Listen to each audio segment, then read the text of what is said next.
combat maneuver or skill, etc. Starting up at the top of the line with Camilla as a new member of the Blades of Alsvarter. What is your favorite spell or weapon? Favorite weapon? Blades. Well, the wearglass abilities.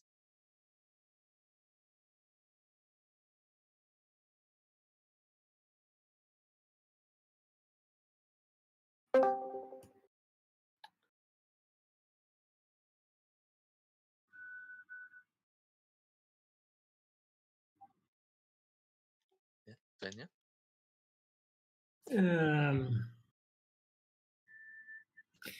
I think I'm going to go with 2 for entertainment value. Seance of the Valkyrie, because of all the cute special effects and things.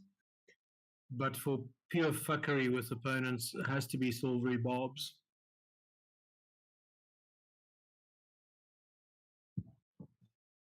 We need to actually discuss what those barbs look like so we can describe them properly in the scenes.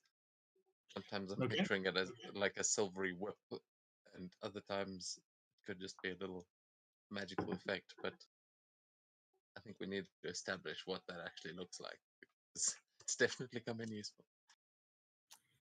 Okay, I will think about that. I have a couple of ideas actually, but let's try a few of them and see. Yeah. How about Mikhail? Mikhail's favorite weapon would probably be the Troll Tusk Sea Axe.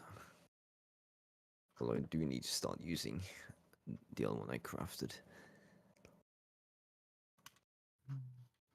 Yeah, might be an opportunity to pull those out today. How about Gorm?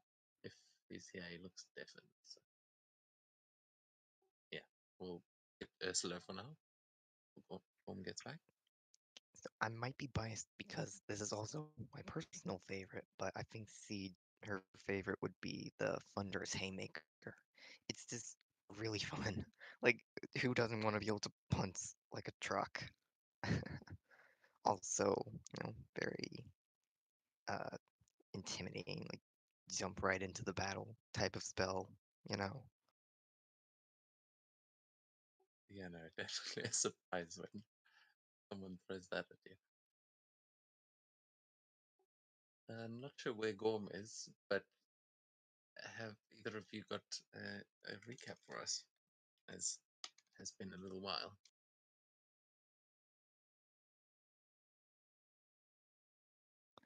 I can do it. So, we started by going back to the kobolds and opening up their gate, with Freya being the password for that one. We sat with them a bit. They say that they have their free dragon masters, and they're looking for people to sort of hire to send to the Iranian games. Though we're not entirely sure if that's true.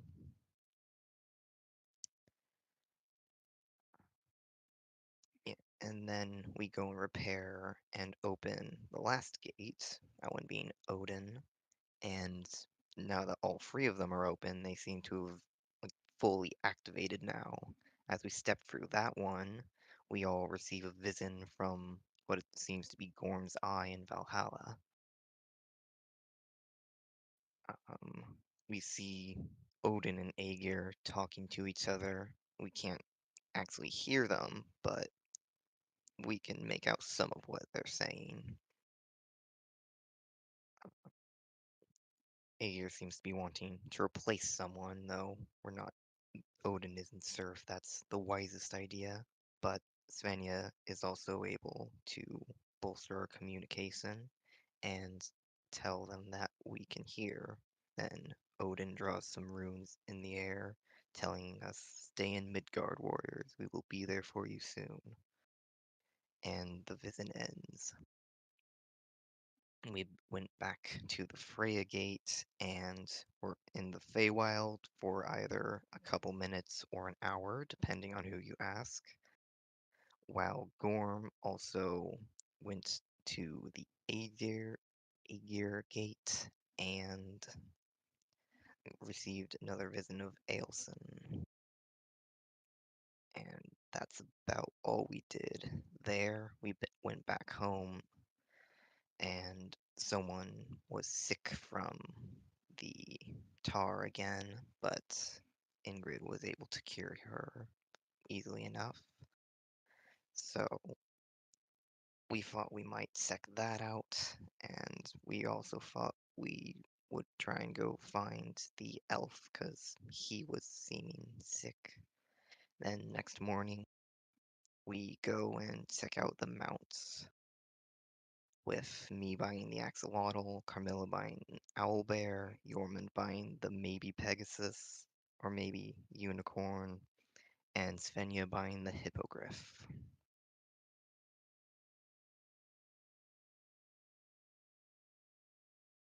And yeah, I think that's it. Yeah, I think that pretty much brings us up to speed. Thank you. That was a good recap. As yeah, Mikhail, the kobolds that Ursula mentioned at the beginning, there were the same kobolds you saw last time. So Yeah. you kind of missed a bunch of that, but not too much. As yeah, everyone is currently buying these mounts, and probably a good time for you to rejoin us, Mikhail, as they've all just gotten some rather exotic creatures. Some of them contained inside little medallions that he's selling them as necklaces, but you could attach them however you like. And there are a number of creatures he is selling to other horses that look like pretty regular horses, but he's got a couple of these medallions still on sale. So, Mikil, you would be seeing this from the forge right next door. Would you be interested in getting a mount yourself, or do you think you would just join up on one of the others? I mean, how much are these mounts? Because money is something I don't have.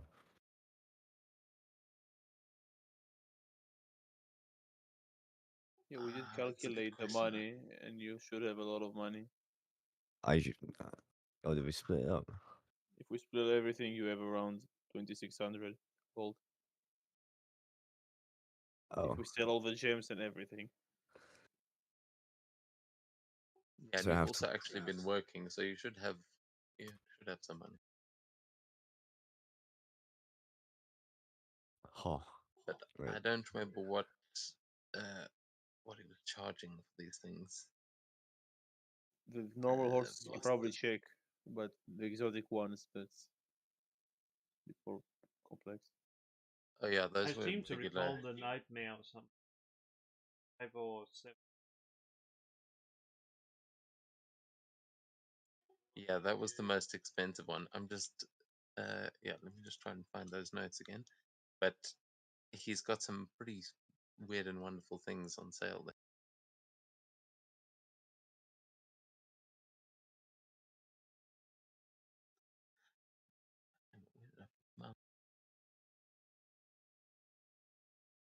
That's a decent amount of money.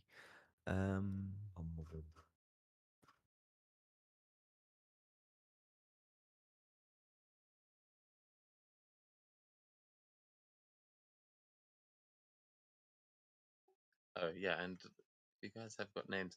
Wait, I've only got 4 here. Did you get one?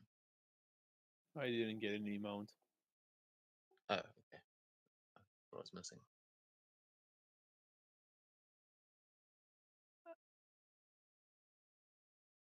I'll tell you what there is left now.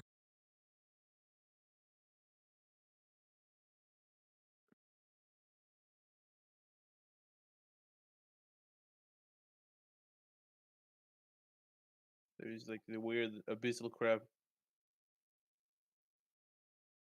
I Yeah, don't remember its name. Abyssal crab. I'm not crustacean.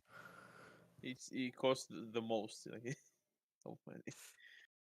How much for like a horse? A riding horse, I think, is pretty cheap.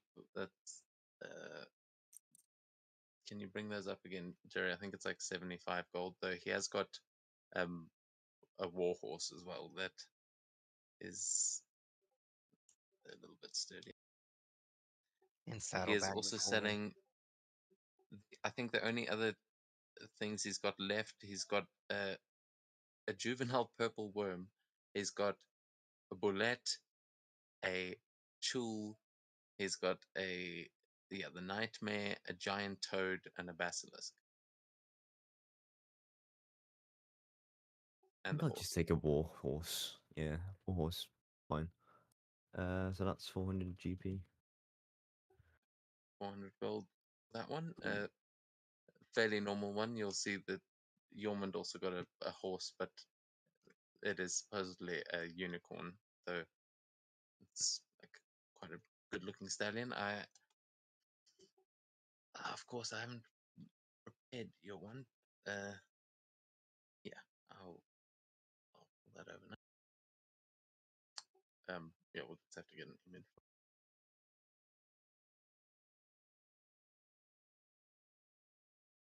While I'm making that quickly, what would you guys like to do? As yeah, you would be able to pay 400 gold to get yourself one of the war horses, and he would thank you all very much for your business.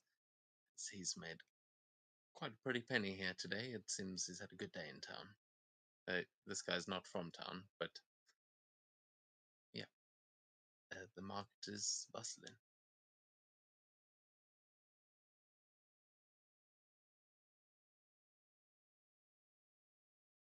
was gonna be taking your new mount over to the water, taking Mountain, just looking at him, taking him for a quick ride.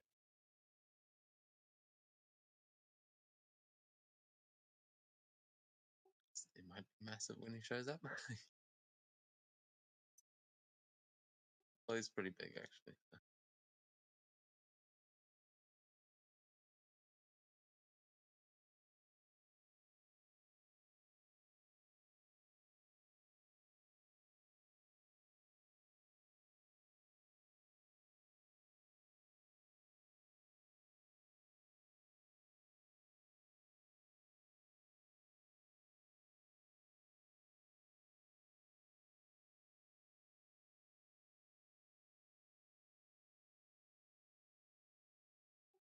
You should be able to control him now.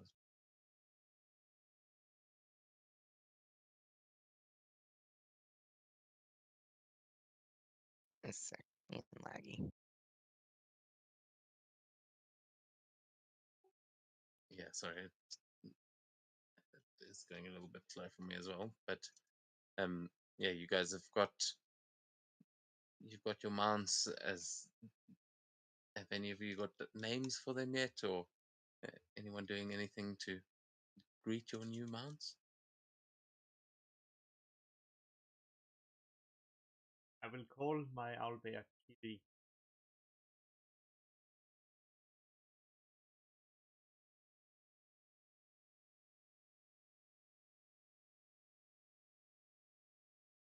Spell that for me. Kairi.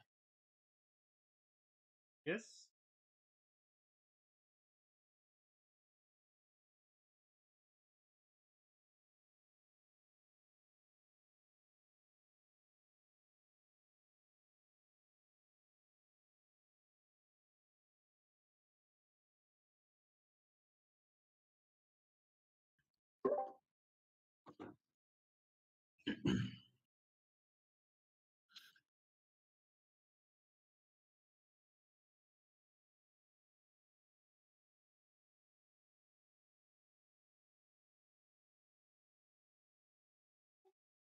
Okay, yeah, sorry guys, I'm just making a token here, but you can all give me animal handling checks if you want to see how well you bond with these creatures right off. Otherwise, I know you had some plans to go visit the treehouse, so it's up to you.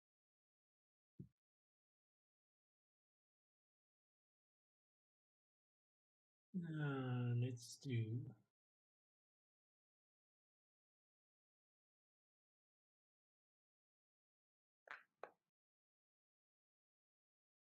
Dirty 20. Ah. Dirty 19.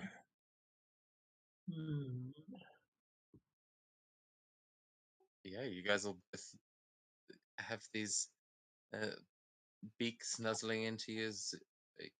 These creatures really seem to immediately bond with you. It definitely seems like these could be loyal pets, and they are much tamer than ones you might be able to find in the wild.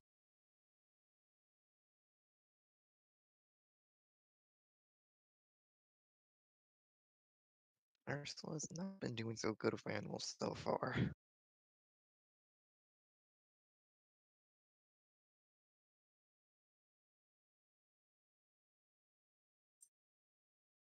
Yours is a bit of a weird one.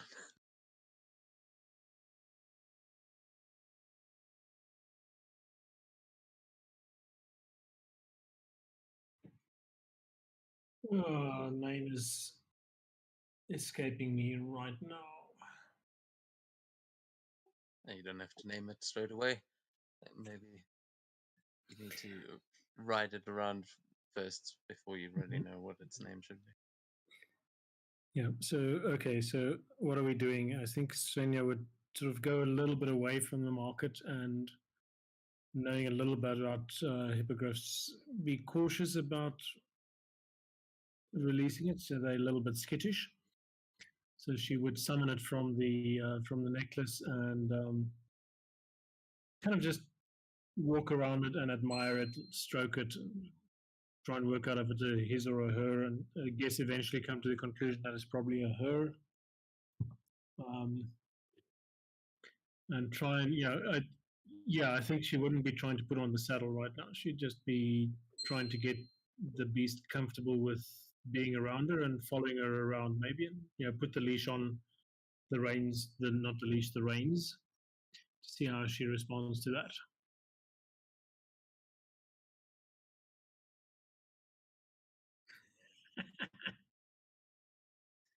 Yeah, and you will notice this hippogriff. I hope it's showing up there when you hover over, but its face is less eagle-like and more falcon-like. It is, it's quite an elegant-looking creature. There.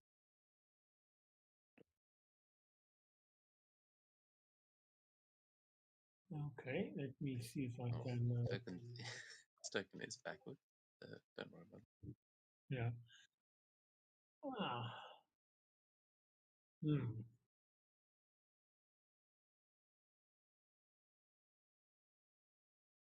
Pretty. So maybe the dark feathers. Maybe she'll call it Nightwing for a working name for now.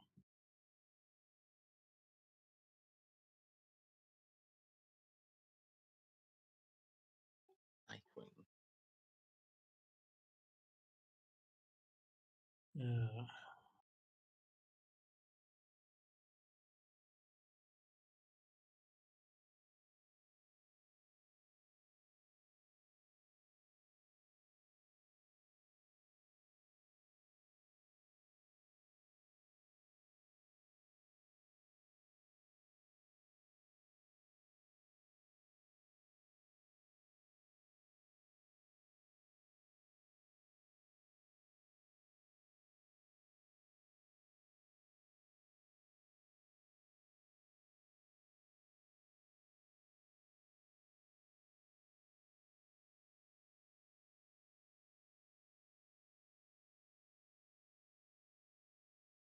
Okay, yeah. You guys picking out your new mounts and starting to get acquainted with them as some people in the market will start to be like, oh god, they really this place is becoming a zoo. As Neilmere will shout out, why don't you go and take them for a ride? Maybe not in the marketplace.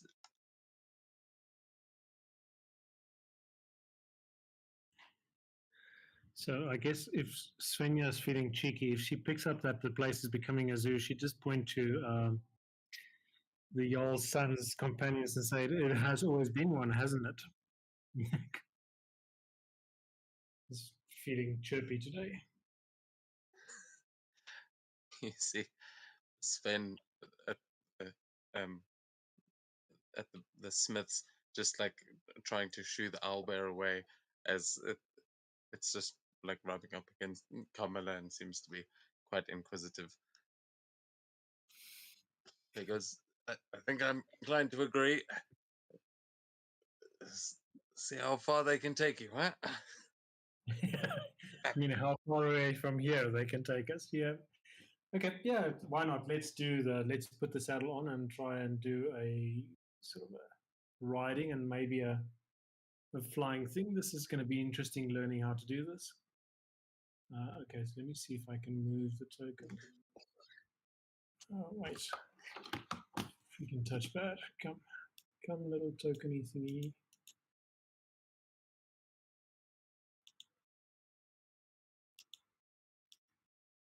Oh my god. Foundry is not doing well on my laptop tonight.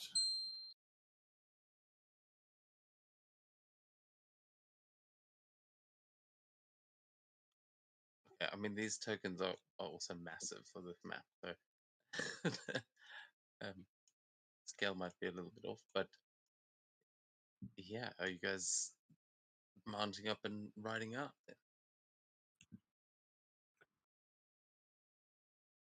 Well, I think mostly just trying the riding because we haven't actually decided. Have we decided where we're going to do the expedition thing? As long ago. Yeah, you Okay. did. You have plotted an expedition, but you guys were also going to go to the tree houses first, as far as I understood. But yeah, you have plotted an expedition for after that. If you want to go take a little race around town, there's no reason why not. Yeah, why not? Let's do a little race around maybe the less populated part of town. So I'll ask each of you to give me an athletics or acrobatics with your mount. Let me, just double check how these work. That might not be a thing actually. Yeah, I think. Press show hidden, like show proficiency. I'm just double checking if there's actually a mechanic because these are specifically mounts. So yeah, it uses your proficiency bonus in place of its own. So you can make that and then add your proficiency bonus to it.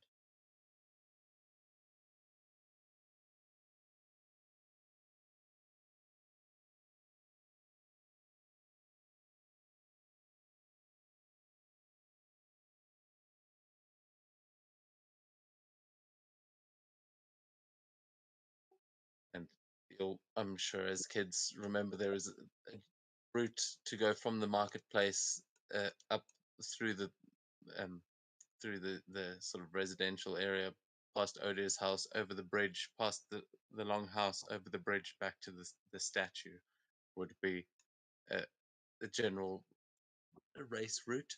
So if you guys want to move your tokens along there, you can. But let's see what those rolls tell us.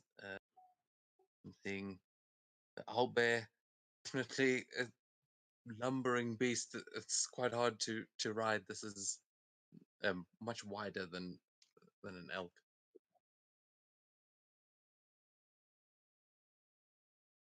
But it is much more comfortable too. It's these feathers are lovely. Okay, so what is proficiency bonus for us? 2 at the moment. Yeah, +3. 3. Okay. Level 4. Isn't it? +3 at level 5. 8.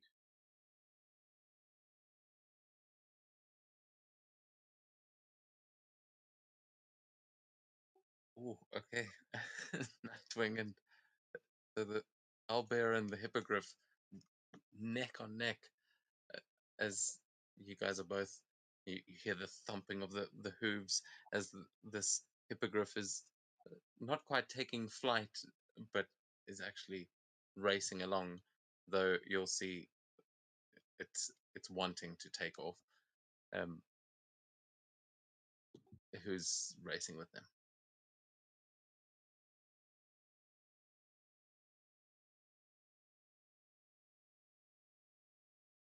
Probably not gonna work too well since this is more of a water creature, but apparently works okay. Yeah, you are taking some shortcuts by diving through the water, but so like as they're going over the bridge, you go underneath it and just overtake them on that last turn, and you guys see this giant axolotl just like flapping its way forward as I think your beasts might just be confused at how they're losing to this thing. Yeah, definitely slippery and like moving itself along there. Mikil, are you chasing after them on your horse? No. You're like, I know how to ride a horse. Well, Michael, don't be so serious. Just have fun. Yes. I can have fun later. You and Yormund would both be there with your new horses. Probably a little bit easier, but yeah, you might be sizing it up to see if you can put banding on this thing, and it being a war horse is definitely big and strong enough to wear some decent armor.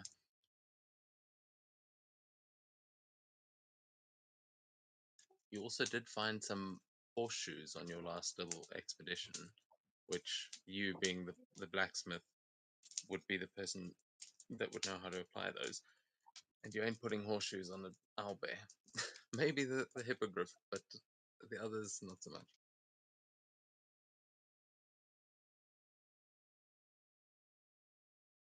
Now, these weren't just any horseshoes. This is horseshoes of speed, or something like that. Yeah. So might be able to win a race, much like the one going on now, as I'm going to ask you each to give me one more check, as this will be rounding the last corner. The axolotl is out in front. Nightwing the hippogriff wanting to take off, and this owlbear just thundering behind the axolotl. Like you can feel the ground just shaking as it's coming up behind you, Ursula.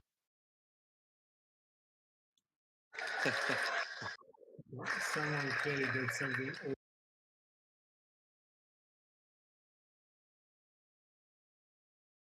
Okay, come on. 20. Oh my god, it's terribly slow. You know what? I should probably look at my situational bonus. 2.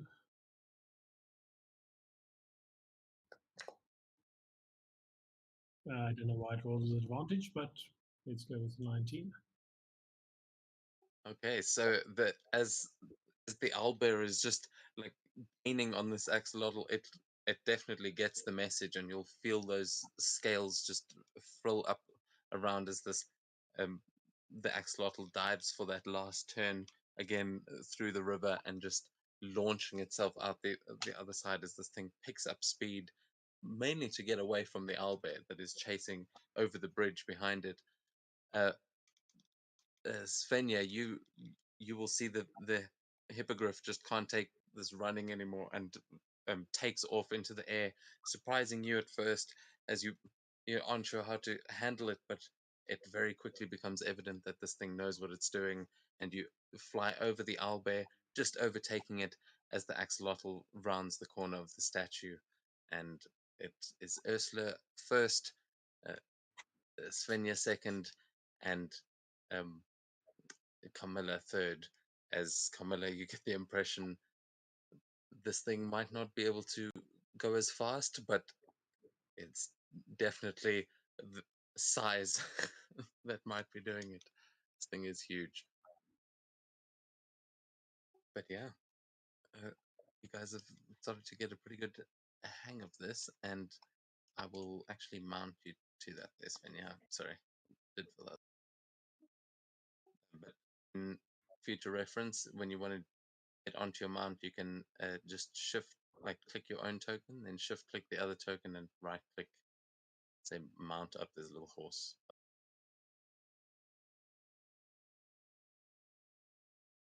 Okay. Well, let's Should be click and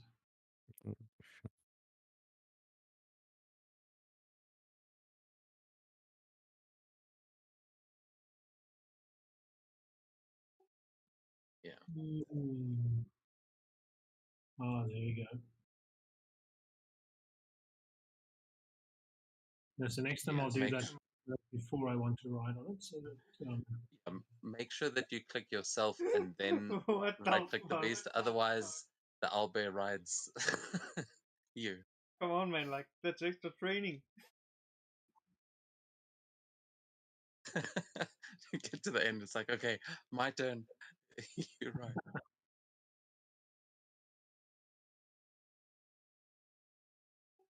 Yeah, but then you can right click again and just there should be a little unmount button.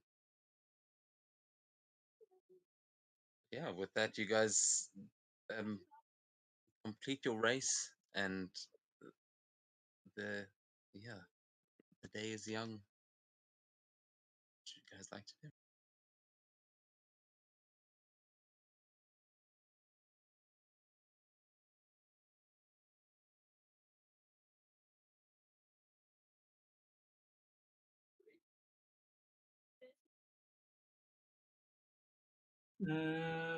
treehouse. There's some research. I can't remember why we wanted to do the treehouse, but I do remember Svenja was curious to see what she could find about the graveyard where we fought the Tverherjar and the Draugr. But what else do we have in mind there? I don't have anything else on my task list for that place. We had heard that some old elf that used to come around the place, he came and bought a cloak here recently, but he was looking rather sick, probably from the same tar stuff, and we wanted to find him and see if we could help him.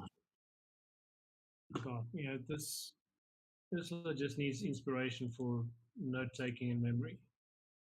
Actually, I've forgotten to mention, I've introduced a new thing for inspiration basically because of that, because I keep giving, like you've already got inspiration but haven't used it.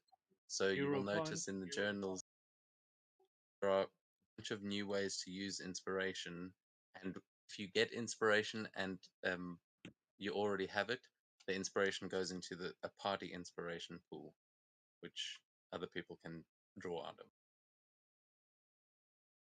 The rules are in the journals. You should be able to see. Yeah, cool. And there's some cool little abilities and things that you can also do. We can discuss those later if you want, because there's some mechanics there that we might want to decide on. But it's up to you when you want to do that. I had looked at them earlier. It said that you should probably pick just a few of them to use, so not sure if we were supposed to use them all. Yeah, that's what I mean. Like we should probably pick. Some of them are like either or. Mm-hmm. So yeah, I think you guys want to take some time and look through them, see if there's any that really apply to you. I think most of them it's pretty cool to just leave them up there, because if you want to be like, oh, there's this thing that I'd like to use, but I like that one. Know someone like Oh, why is Foundry so laggy? Holy shit. most likely because of the like 7 pack errors.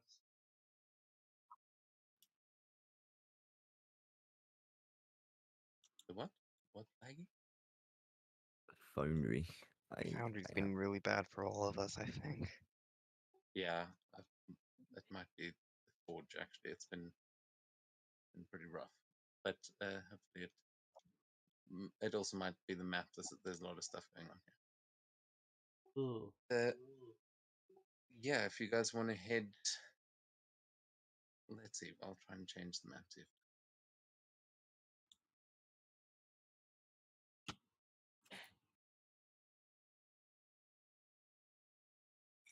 Yeah, okay. I'm glad it's not just me that's struggling. So I've just restarting browser completely. yeah, mine's pretty rough as well. Though it's working. This map seems a bit smoother. This one is fluid.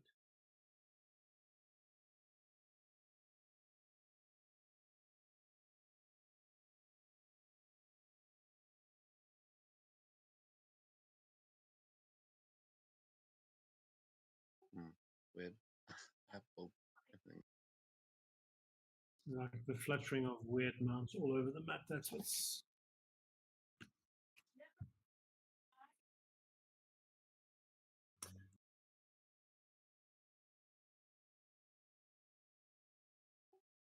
But still, okay. While you guys are loading in, I don't know why it's not pulling over the stream, but probably move on to a different map in a second anyway. So,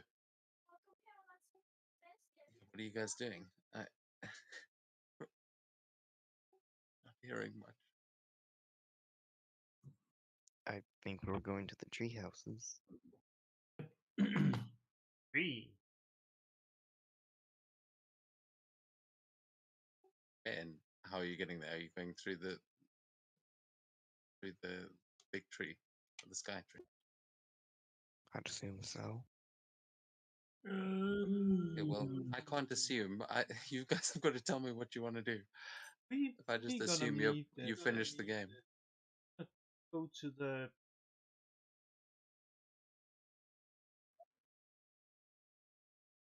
middle of the or was it this tree over here that was what's called tree transition tree. Yeah, the same tree is the big tree in the middle of the city is on this map. It's just well, not in the middle. It's Gonna go further to on that past. one. Gonna basically open up the portal or whatever is walk there and with the intent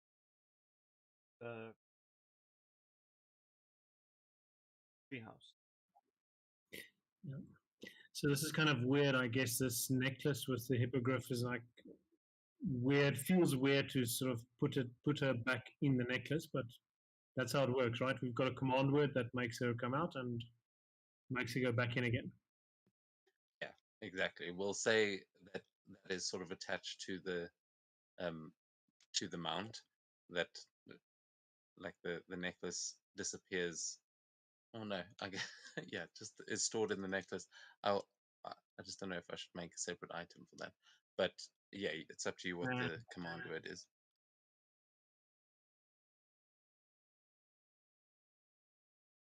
Righty, cool. I guess you're Should I going to start ask this? us like, so how many healing potions and things could we have bought? Healing potions and potions of greater healing. Just go buy them. What do you... As many as we can. Okay, lots. Well, yeah, the potion shop has still got. Let's see, they've still got quite a few. There's 56 from the potion shop, and then Yorman's. Can you still see the store in the items? Oh shit! I completely forgot about the store. Okay, this is my bad. And then the general store should still have some, I think. He might not have stock. He did buy just the other day. No, he still got some. And that works, right? You guys can just buy straight from there.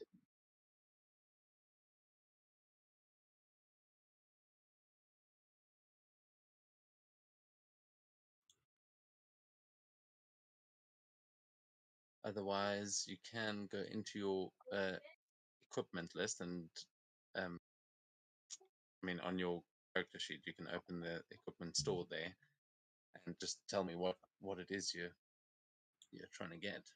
Because you can probably find it, as I said, the the market is quite busy today. So there are, now that the snows have begun to melt, there are people coming into town and selling things.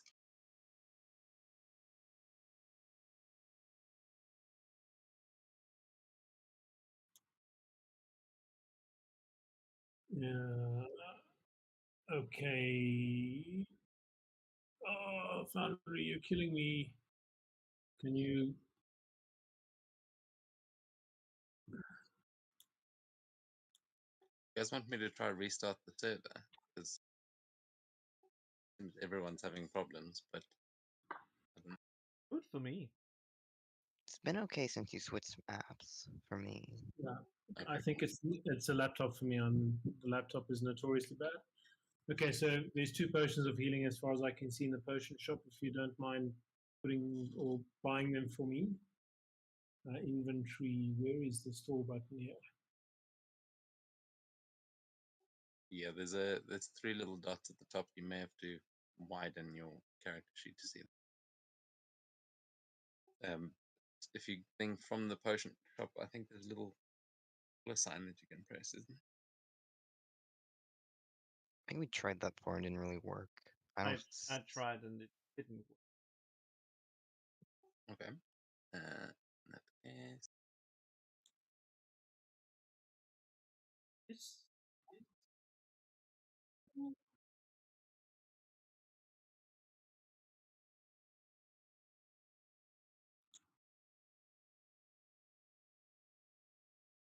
if I target myself, that works. yeah. I think maybe try use the other equipment shop on your character sheet, because that, I mean, that's got everything in it. So Ah, you just search what you're looking for.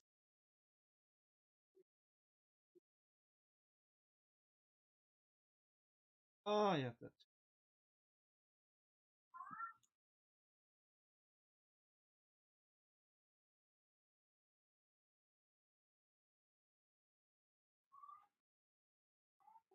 Then yeah, you able to find that equipment shop, or should I just grab one?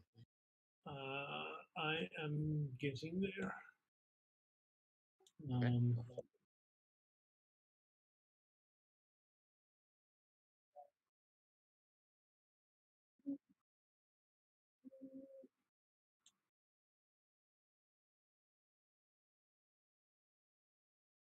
Okay, potion of healing.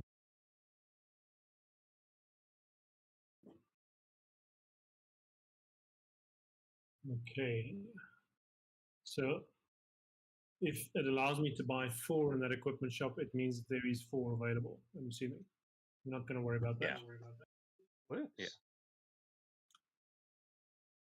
Mm, Yeah, just tell me when you are buying things from there, just so that you're not like, I just bought an airship while no one was looking. I think if you try to do that and it doesn't have cash, cannot. Just yeah, but I mean anything. Like you can probably find magic items and stuff in there. I'm just saying, because I don't think it posts to the chat when you buy something. It doesn't. But just you might not be able to actually find that thing. But for healing potions and basic things that you would be able to find in town, that's where you can just grab them from. Oh, and the other thing I need to buy, I guess, is rations, seeing as we are now doing this properly.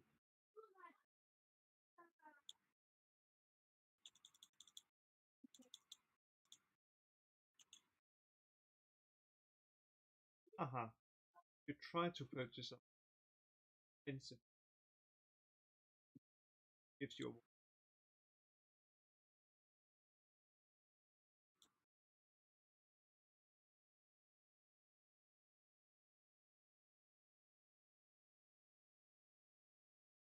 And when you guys are ready to head through the tree, the gateway is there. You can just walk right on through.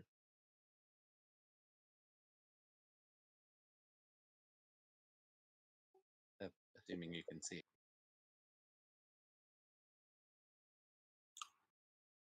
case one. Oh yeah. Yeah, I can see when I go outside. The symbol. Yeah, you have to walk yeah. to the tree. I don't know. Yeah. Yeah, I was just I like, don't know how this is. on the stairway, just so I can walk. You can literally walk from here to the tree houses without my involvement.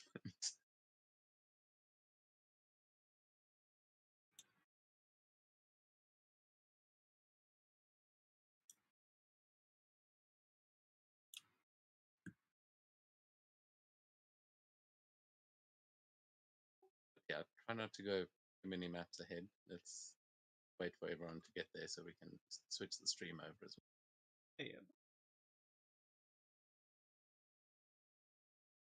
Yep, I'm in the transition map as well, I think. Can't. Oh, there we go. Looks like everyone's gone over there. So as you guys go, open up the tree and step through back onto the roots of Yggdrasil, you'll come out the other side and notice that there are not so many of those little Nidhogg's anymore. You will see Mimir in the in the distance, just sort of going about his business here, but it seems like he's cleared out most of those little Nidhogg's. There is still a larger one and just one baby as you see it in the distance, but they seem to be keeping to themselves, though they are rather close to the doorway to get through to the tree houses, which should be visible to you as well. Yes. Yep. Yep. that's it. Sort of Yeah, wave anyone at doing Mimir anything here? Oh, and sorry. say thank you. Just wave at Mimir and blow him a little kiss and say thank you. I'm dodging the tree, like the trees much as I can, like the vines and everything. I'm not risking another attack. Yeah, you can absolutely this time, knowing that you will be able to do that with relative ease. Though, Mikil, are you doing the same thing? It seems like you might have. Are you avoiding the roots? Attempting to. Okay, I will say you guys managed to do it without too much issue this time. Though you will notice that even if you maybe bumped one, there's not such a violent response as last time. It seemed like you may have been walking through the kind of feeding ground last time. Oops. Hey, you can hit through.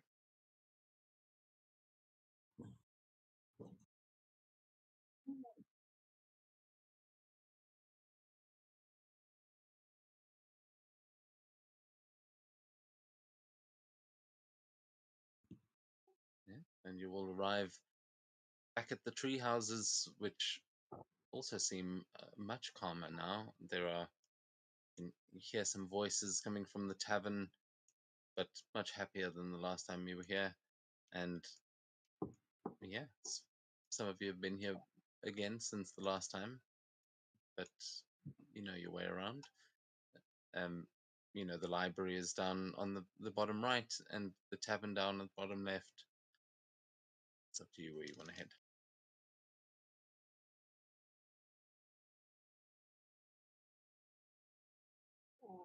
Well, I want to go to the library. Someone else wants to go to the tavern and hear about the old sick elf. Or we can go later, but I want to go to the library and see what I can find out about that old grave. Oh, wait, there's a big tree sitting on the table. Well, it is the middle of the room. Is that a tree? And are you climbing in through the window? Ah, That is a How we got window it the that you first just walked time. past. we'll go for the door, Yes. maybe. Well, as you pass by, you would notice through the window that Mimir's face is sort of showing at is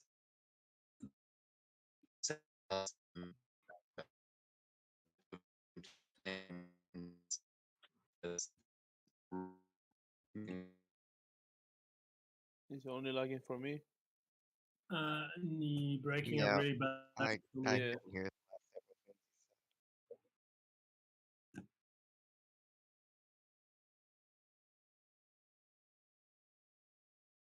you Yeah, going in through the window. Dragon Horde campaign again.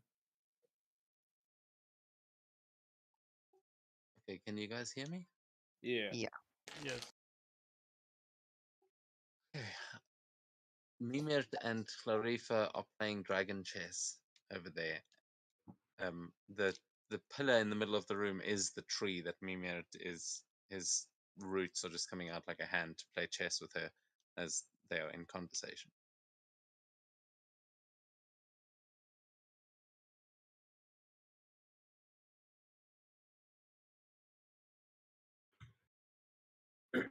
Okay, so if no one else is talking, Svenja would ask, I'm interested in that graveyard near, or the old graveyard near Brodevik. No one knows who's buried there. Do you have any books or any stories or scrolls or something from, I'm guessing it's about 100, 150 years ago, maybe 200, based on the state of the ship and the deterioration and stuff, that would talk about a tribe or something like that? Hello, Svenja. See you again.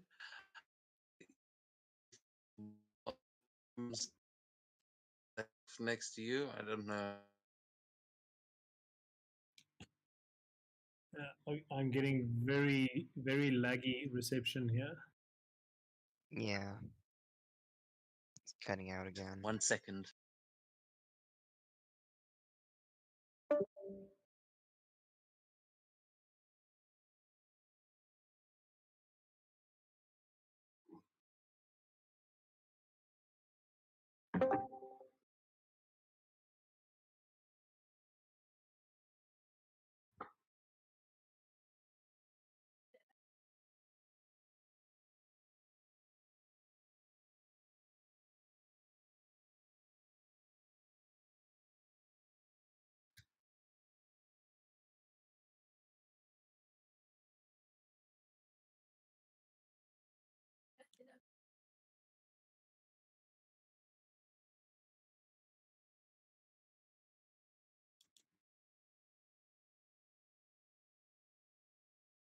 Can you hear me at all? Now we can. Yep, can you now? Okay, well, if it starts going canny or whatever, can you just say something when that actually happened? Yep, will do. Just interrupt me, because otherwise. Um, she greets you, and she. And Still it's cut out again. gone again.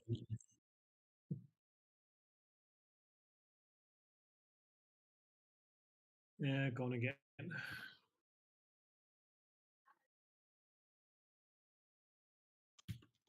Yeah, this is just pissing me off, to be honest.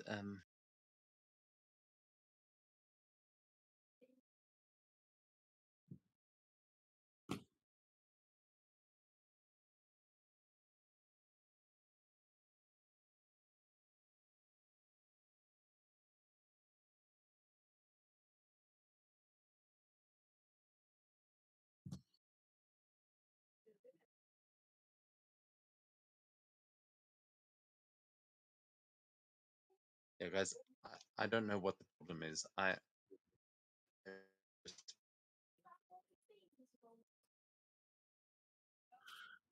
It sounds like a dodgy bandwidth connection type problem. I don't know if you maybe want to restart your router on your side.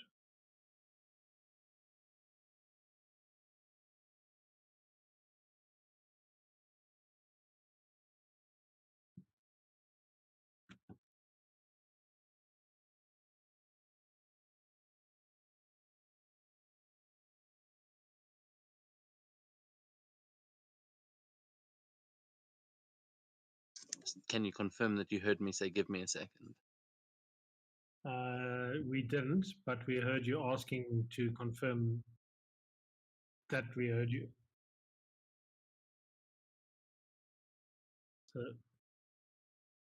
no sound right now.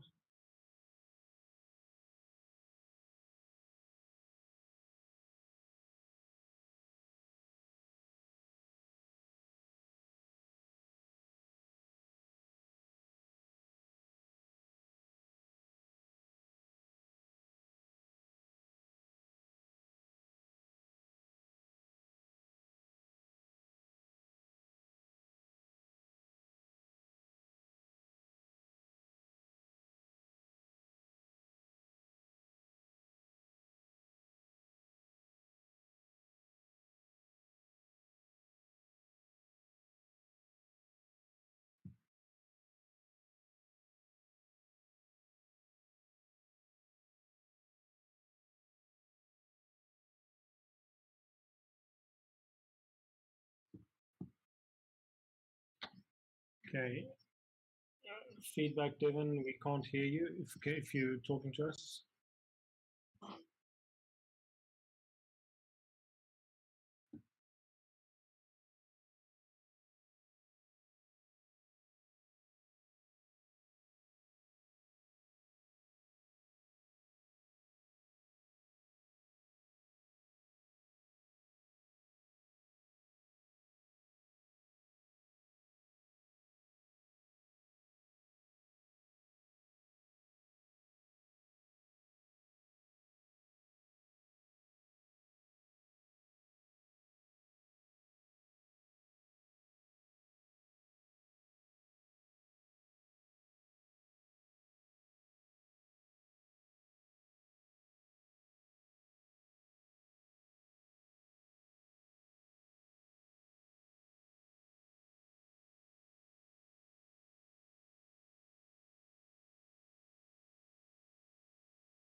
Okay, still nothing. Got some there.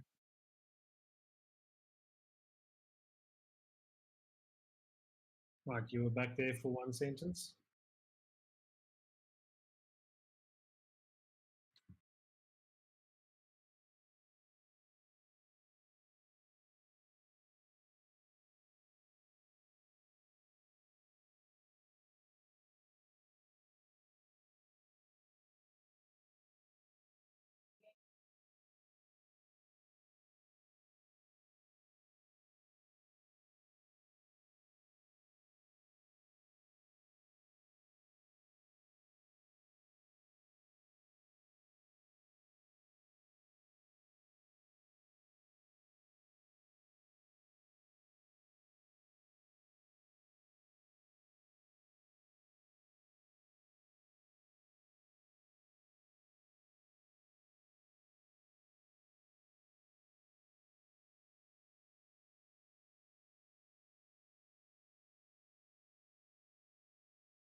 Yeah, I don't know if you can hear me. Yeah, no. Yeah, I'm probably gonna, by the time I get to the end of the sentence, would have switched off. But it's weird. I can hear you guys clearly. I can hear the bot clearly. I don't know why it's messing up my voice. It's been fine for a few sentences at least. Yep, this has been good for me as well.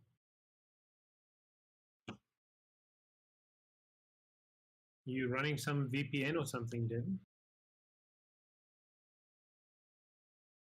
I think we've lost him again. Maybe he decided to like. Yeah.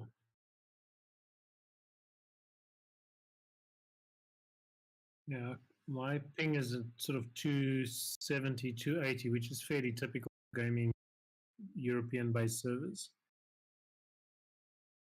It's 80th right now.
what to do, and there's nothing I can really do to fix it now.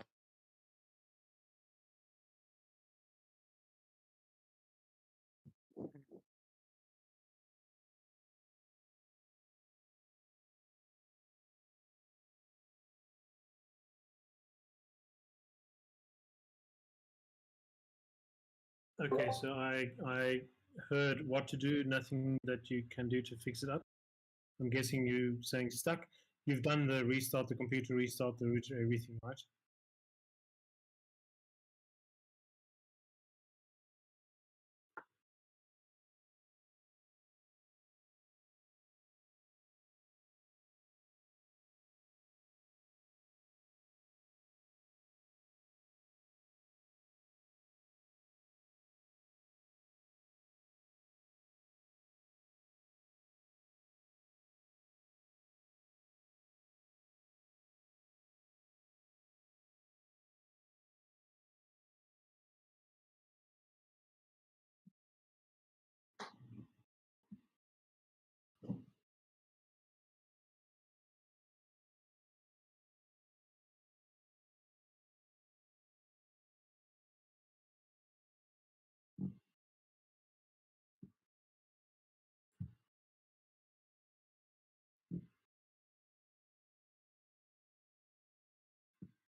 Is the restarting his Discord?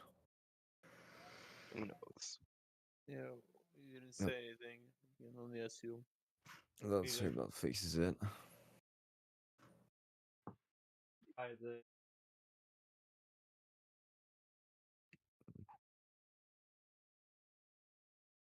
Well, would it affect the internet though? The what now? Performance maybe, but Nvidia. wait. other than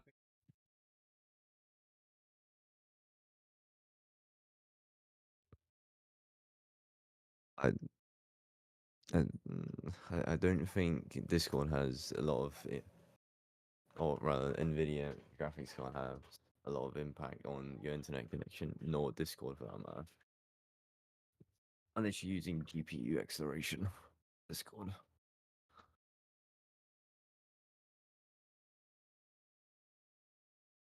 Yeah, that was actually just what I was checking in my settings, whether that's on.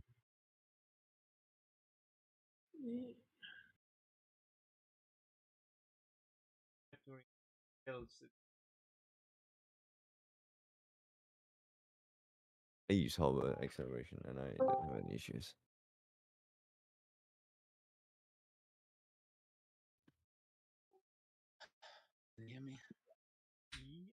We could hear you there. Yep. All right. I'm gonna say a whole sentence and then let me know if it explodes. Still hear me? Yeah. You Yeah. would say a whole. Okay.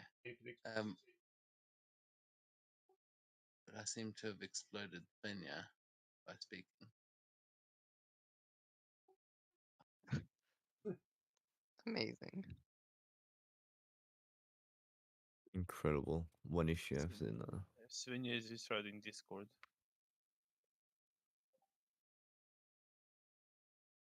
That's fine, yeah. Yeah, I honestly, the technical difficulties tonight are it's hurting. Oh my god, look who's here. Hi. My phone died, but I'm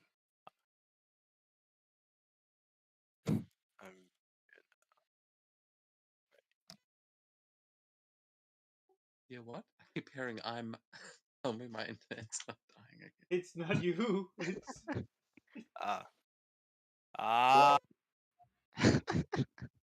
Thanks, guys. Okay. Very cool. nice. This Discord was funded by SVB, so it's collapsing. Okay, well, while it's all working, let's carry on. You're at the treehouse. You've just walked into the library. There's a tree playing chess with the woman who runs the place, and she's just told you there's some old ass books on the shelf that may have the information you're looking for, but she doesn't know if they've got anything that old. What do you do? Well, we'll apologize for not saying hello properly, and then go over and look through the books to see what she can find. Okay, you can give me an investigation check, please.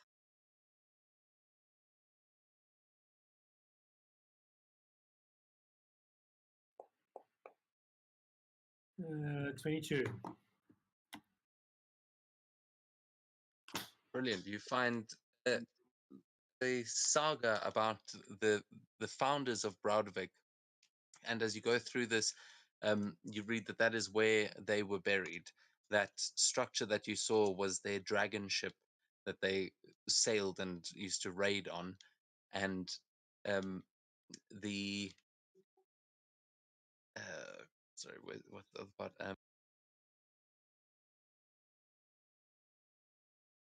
Yeah, and the Jarl that founded Braudevik defended it from the wolves of Alsfarta. You would recognize this as the same wolves of Alsfarta that your mother spoke about, and that there was a great battlefield north of town. Um, it shows a map which you would actually recognize because you were there recently as being just north of the hunter's cabin, where there were two towers that were built to for these two armies to fight against one another, and there was a great defense in which the Jarl was killed, and that is where he was buried. There is a far more eloquent and um, poetic version of that, but we've been on this too long already. So you Yep. would know that the evidence of that battlefield is is up north of town, and that the bodies were buried to the south with remnants from that time. Doesn't seem to have anything about the curse that you guys faced. That seems to have been something that happened later. Doesn't seem to have anything to do with that guy specifically. Yeah, okay. So that was slightly selfish. Thank you. That was just so that Svenja could go and write that story and tell everybody. So we can move on to whoever wants to go and look for the elf. I feel like I've had my airtime for the day. Go towards the tavern.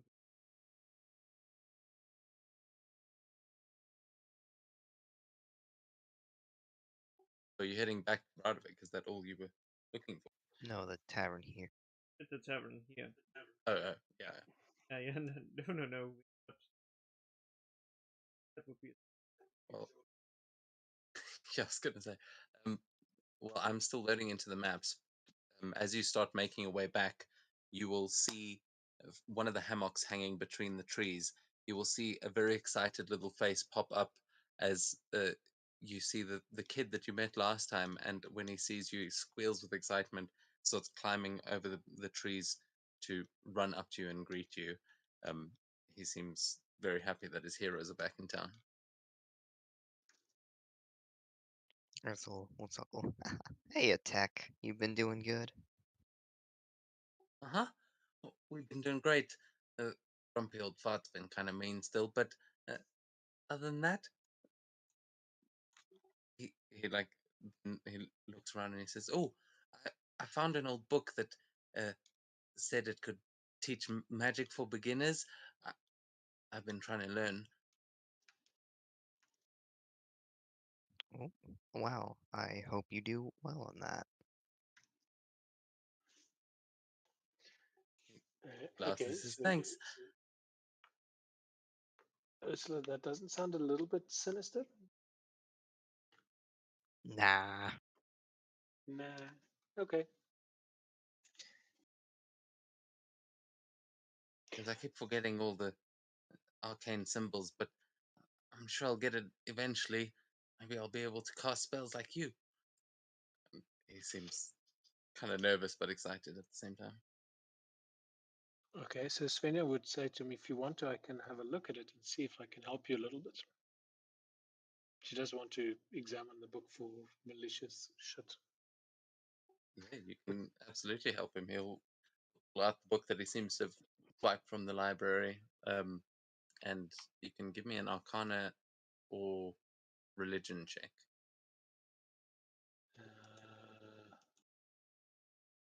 Let's see, I can't remember which. Let's go with the Arcana.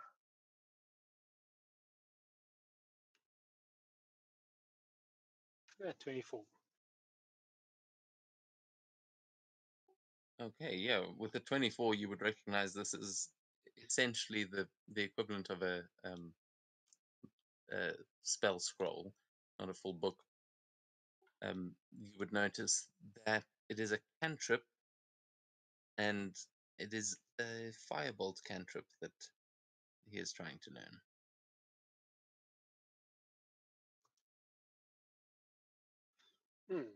Nothing malicious there. I guess she'd be happy to spend an hour or so with him to help him try and get it right. That's good. Let's teach a kid lives in a tree how to cast firebolt. He will say, "Yeah, no one wants to let me learn this. They keep trying to confiscate it from me, but I think I've almost got it." And yeah, you can absolutely spend an hour trying to help him learn a Actually, firebolt. you know what I think she will rather do is she will rather try and teach him the light cantrip. Okay, you can give me a persuasion check to see if you can convince him that it's as cool as a fireball.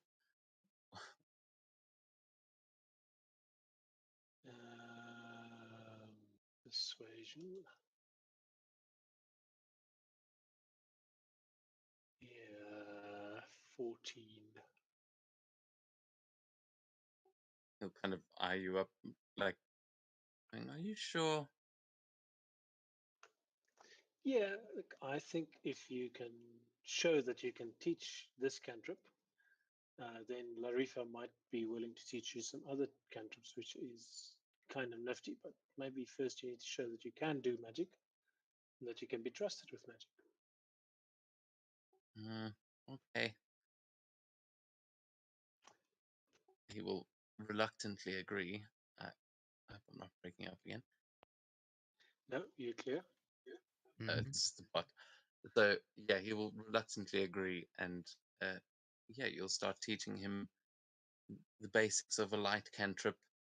He won't quite get it. He does seem quite forgetful, but there will, yeah, with Clarice's help, he'll probably be able to pick this up fairly quick, and you help him along. So next time you see him, he might have perfected it, but he is then going to go and keep practicing. Yeah, While the and rest of she you, will sorry. pocket the other scroll and take it back to Larifa and say, put it away safely. Not effectively. 12 notices. Anyway, that's it. That's me done. Yeah, he'll assume that she's going to teach it to him later, as you said, and she'll just thank you. I don't know how he keeps getting these things. Sneaky little bugger that. But she will take it and put it somewhere for safekeeping, while the rest of you are making your way over to the tavern. And you can see that there are some grung sitting outside that recognize you as well as you walk up, and some of them wave to you. You recognize them as the grung that you helped at the river, and they seem to be sitting having a drink and just happy to see you as well as you go over.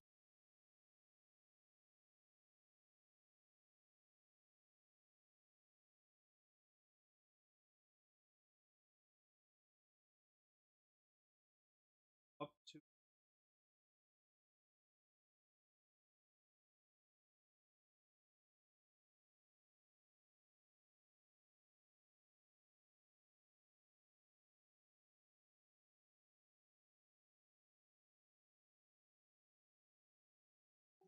Oh, I don't think anyone's been sick. You see him and Emmon seem to be um, they seem to be on a date, as they're just sitting. They either you can give me an insight check to see if you want, but he will turn to her and ask, as she says, "No, everyone's been doing quite well since well, since you all helped us out. There's been no more bite in the tree village, especially now that it is all blooming again." And yeah, you think at first that they were on a date. They may have been arguing before you actually walked up. You're not sure how to uh, read them at the moment, Camilla, but neither of them seem to know anything about sick elves.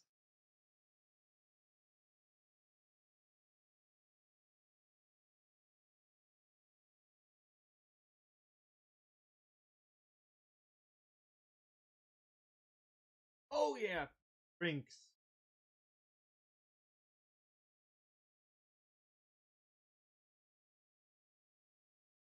Yeah, the grung will come out and uh, happily greet you all. I figured thing from ages ago, and he will mm, drop down, and you can order some drinks from him. He will bring them to you for free, as you are the saviors of the treehouse.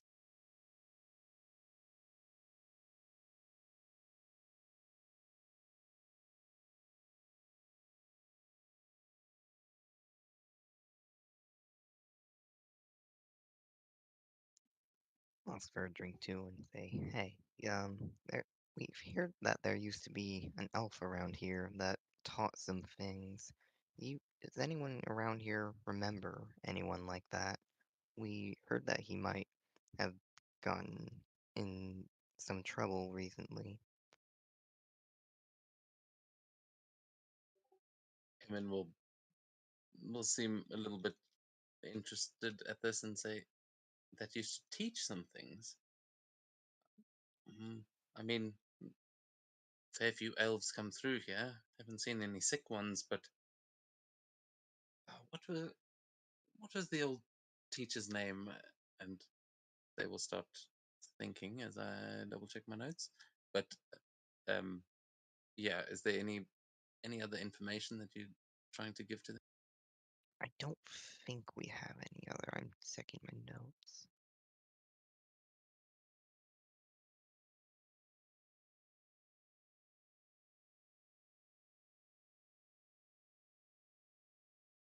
No, just that he used to live in the old tree houses.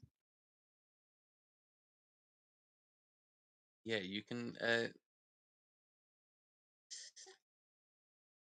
Yeah, actually, no, you won't need to make a roll. I'm just gonna. You can give me a persuasion check actually to see how willingly they cooperate, though it's pretty low DC.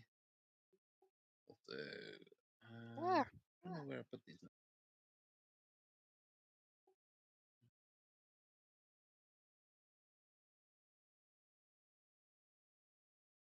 Oh man, on.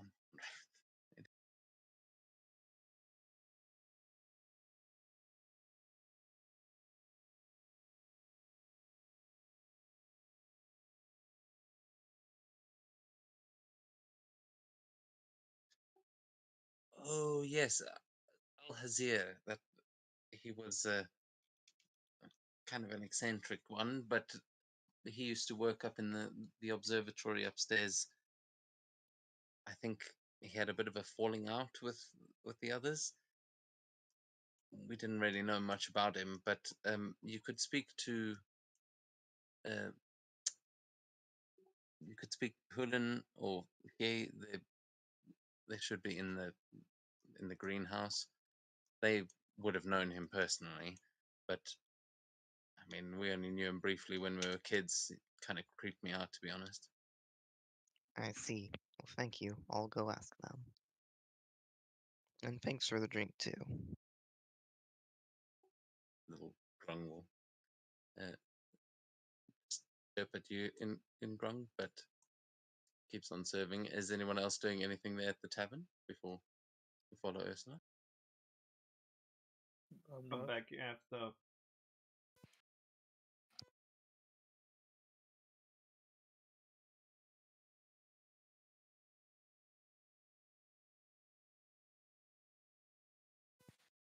Yeah, I think Yormund's just having a drink.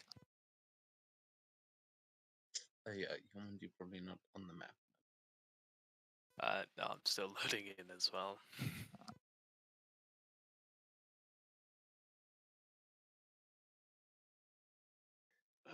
So I think Svenja will go with Ursula to go and talk to the other people. She sort of just tag along as a curious observer.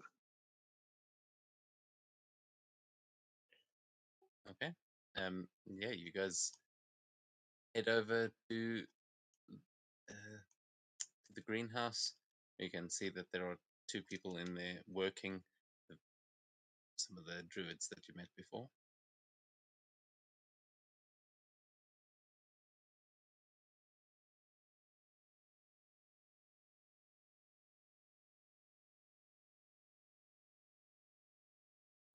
So the one happily in we'll green. greet them. We'll happily greet them, but essentially tagging along and waiting for Ursula to lead the conversation. Hey, hello there. Is one of them? Is one of you Hewlin or Hye? They'll both say that's me, and one in the green will take a step forward and say, "Oh, I'm Hulin. That's here. I think we may have met briefly, but good to see you again.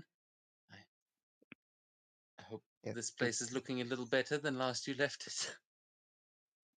It is. Good to see you too.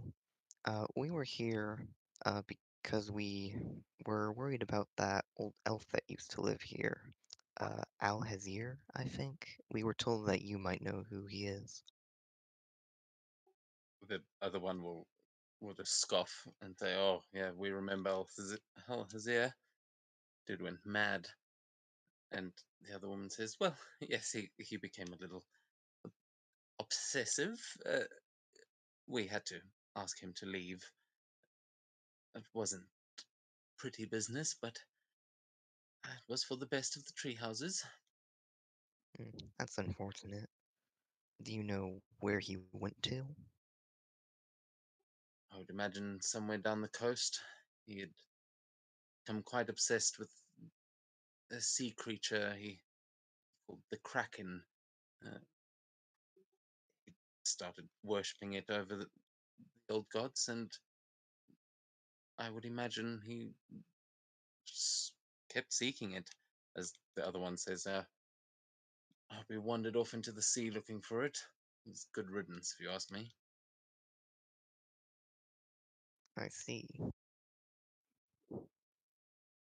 That's a bit concerning, but we think he might be sick, and we were hoping we might be able to cure him.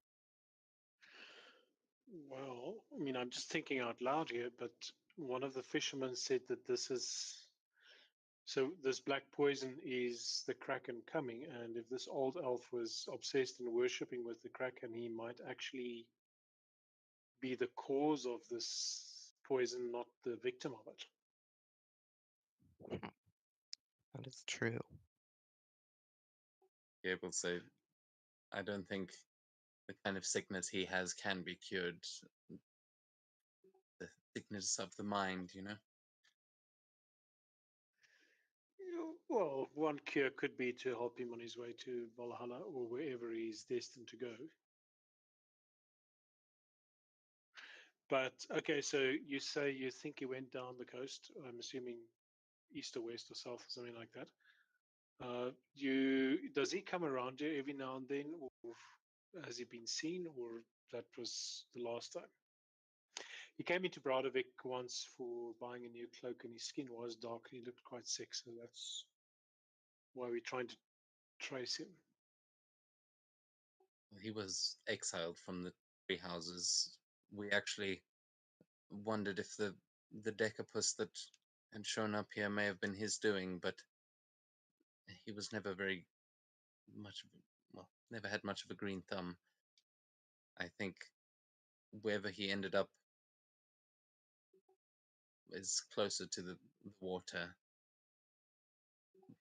I'm afraid there's not much more I know. He was, he was exiled at the end of winter, I think. He's been gone for a while now.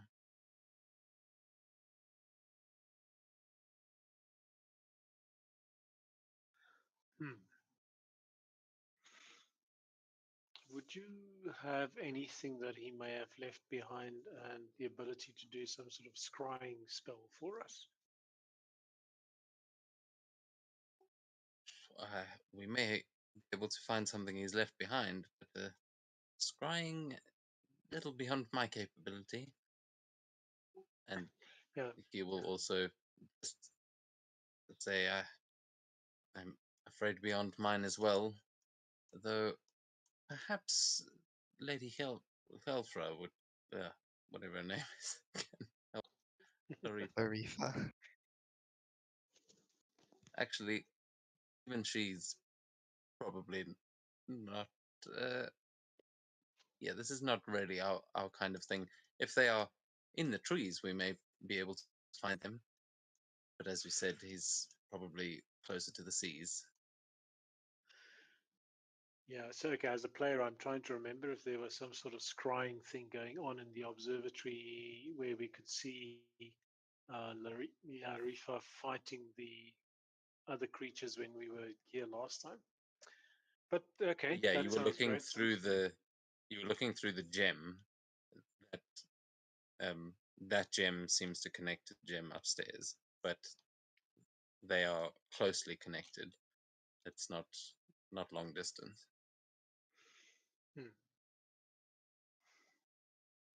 Okay, worth a try. We're going to have a chat to her. Ursula, anything else you want to sort of ask or think, or I took over your conversation? Sorry. I didn't have much left to say. He'll go reach out and touch a plant. Ah, sharp. Oh well. See you later. You would notice after the gathering you've been doing, they've got quite a nice little garden growing here. If you're ever looking for supplies, might be good people to speak to. But they will also greet you and wish you well, saying, "May the gods watch over you," and going back to their work. Gods watch over you as well.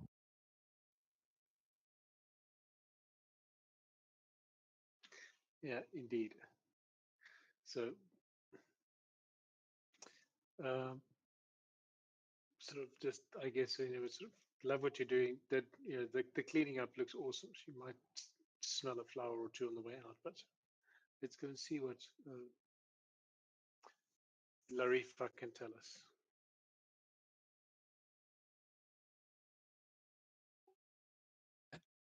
Gorm, are you doing anything up there, or No, I'm just following the rest. following with him?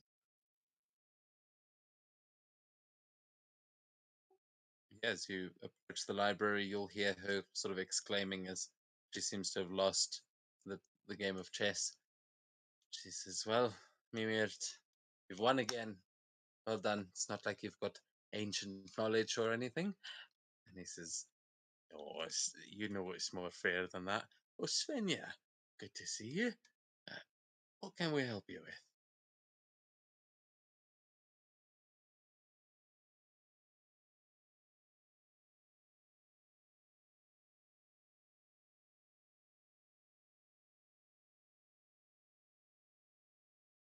You are muted. Svenja, muted. It's, Oh my God. Okay. yeah. So she was sort of say, well, there's been some poison in the village, which is some black thing that some of the fishermen think comes from the kraken. And we were trying to trace down the old elf that used to live here because he came into the village looking sick. And we understand that he was banished and he is actually a little bit more interested in the kraken that might be healthy for us or him. So we're hoping you could help us try and trace him down or something. Oh, aye, it's a terrible thing. A lot of the small critters have been dying upriver from Browdivik. I was wondering what was doing it myself.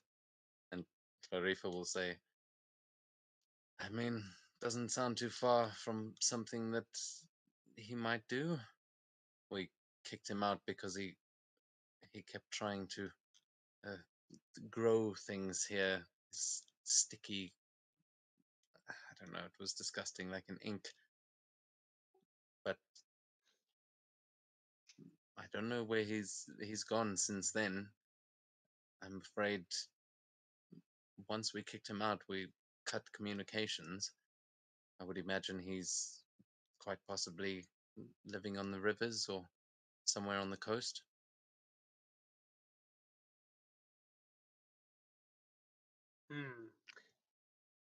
Yeah, I was hoping your magic gem might show, but might I think the ladies in the greenhouse said that's probably not going to really work. So, Well, I can look through the trees for a bit, but as I say, I can only see what the wildlife and perhaps the tree life is doing. If this lad's on the seas, I'm not going to find much.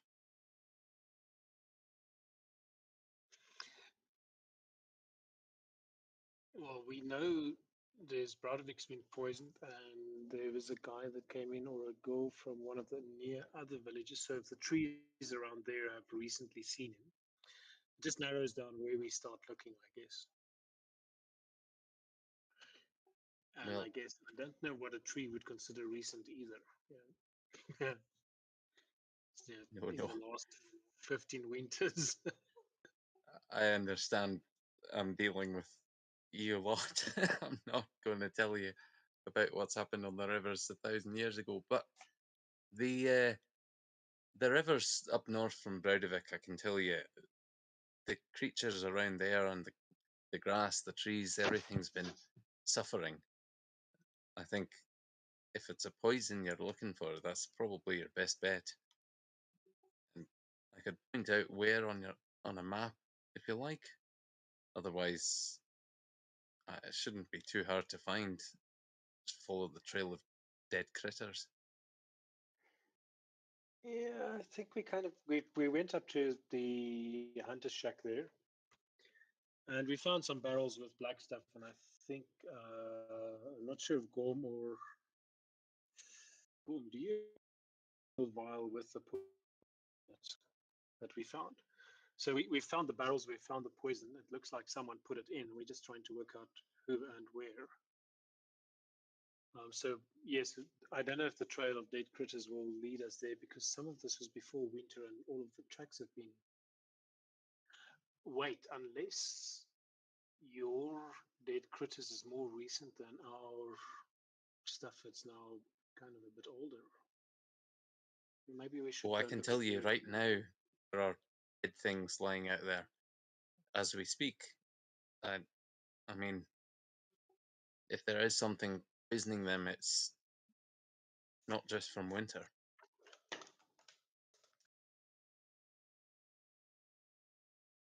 Okay, that sounds like the next place we need to go and look then.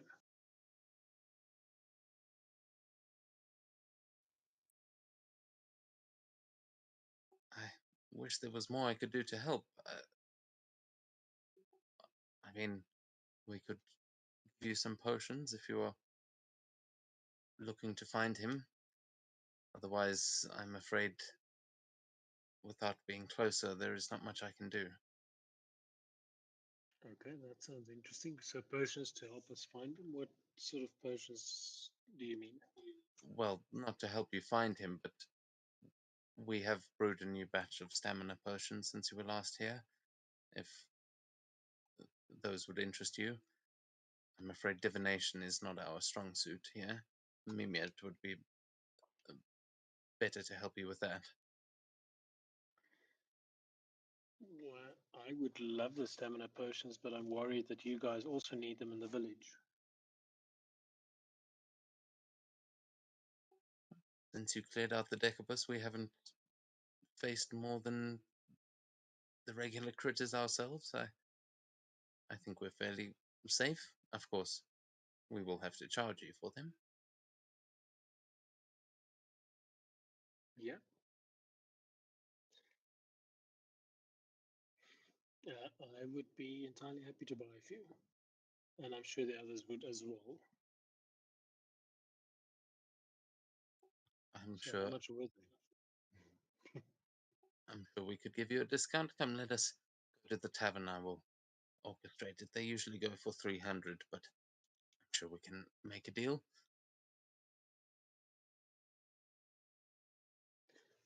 Excellent.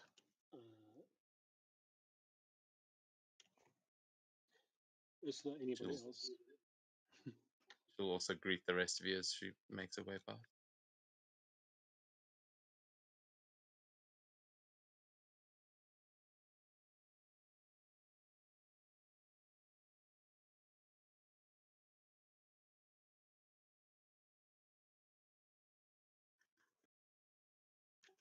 Okay. Hello, Yormund, Camilla, good to see you again. Hello? Doms, could you get some bottles of stamina potion? I think our friends here need a bit of a top up. And the grung that was serving you drinks will nod and hop over into the bar to go pull out another case of these things.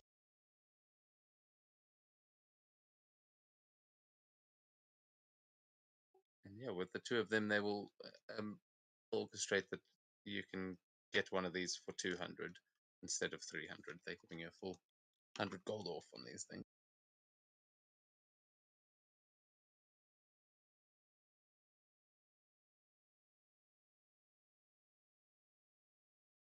How many of those do you have?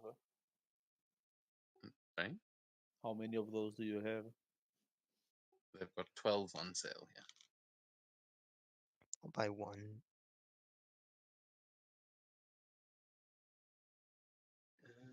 Okay, I think Svenja will take 2.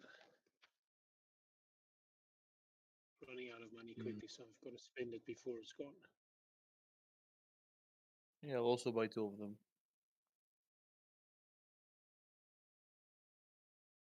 Okay, so yeah, you can remove the monies.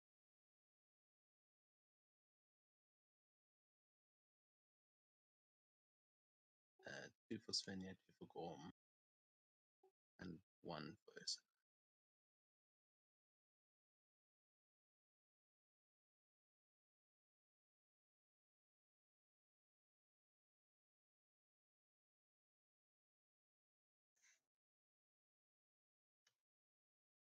Okay, money is out.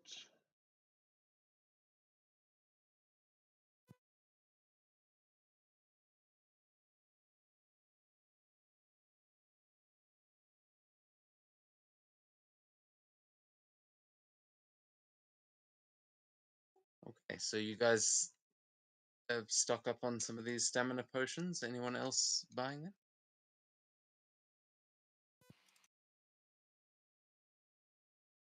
I'll. Actually, can I even afford it? Out that. I bought the horse. It was you guys who bought all the exotic things. 80,000. Oh. 80,000? 80 Yeah, what the Yeah. fuck? that can't be right. Are you sure? German, you're rich. 1,800. 1,800. You guys have just got to keep track of your currency because this is going to come up. I'm gonna grab one as well. Fuck it. I'm just not in Foundry, so I'm not sure. But if I have enough to afford one, I'll get one. Yeah, I mean, on your character sheet it says you have 16, so. But we can. Wait, 16 stamina potions. 16 No, gold. 16 gold. Oh. Carmelo, what Yeah, I am don't think getting? you're that broke. 18,000. Yeah, no, you're gonna have to look in the loot, man. I don't know. I'm Ah, not keeping track of how much money you guys have got, but we'll give you one for now, and you can mark down 200 later as Mikhail yours getting. Yeah, but a singular. Cool. You can also mark off there 200 gold, and then yeah, you guys have stocked up. You've got some leads. It seems like heading upriver from Bradovik the same way you went last time is still your best bet. Maybe not veering off over the bridge. You might need to stick with the river, but you have got a whole expedition planned in case you don't find anything that way. So, yeah, is there anything you would like to do still at the treehouse, or would you like to start heading off on that adventure? I think that's it for me. Yeah, I'm ready to head off. Yeah, same. Ready for a long time. Okay, well, in that case, we are not going to waste any more time going through doors. But we will assume you make your way to Bradovik, and I'll move us over there now. And next time you come to the tree houses, you will have clones.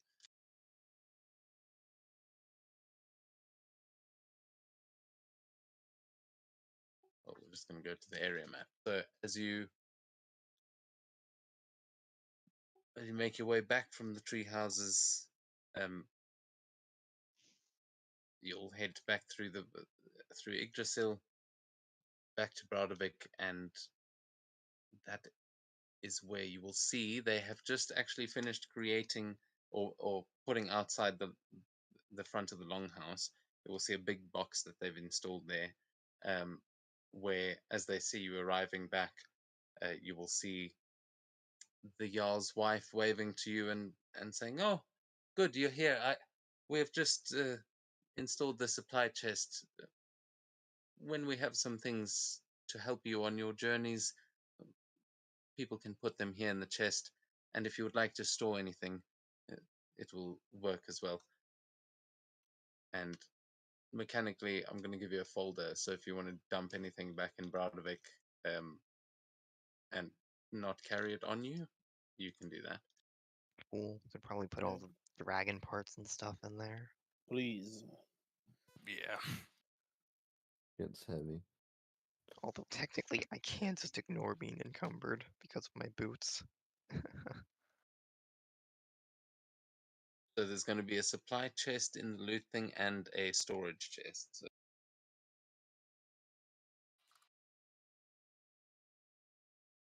So you can either drag things into the store. Might have to. Can you see those actually? I don't see anything yet. Not yet.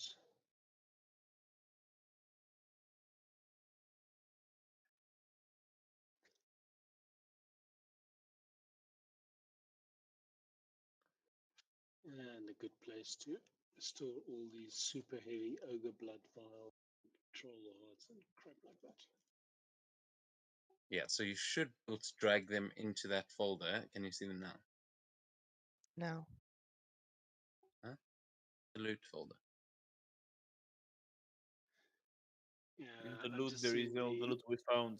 earlier. The Yeah, ninja, I've the just seen the dragon. ones we found.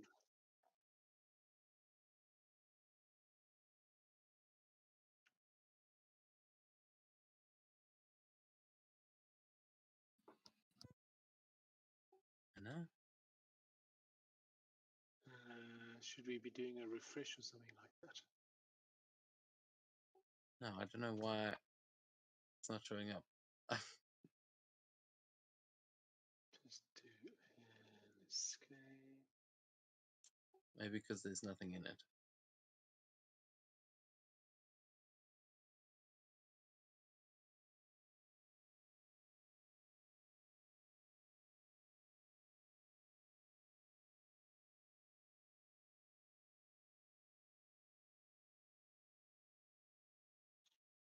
Can you see the storage trees now? Storage. Okay, it's just because it was empty.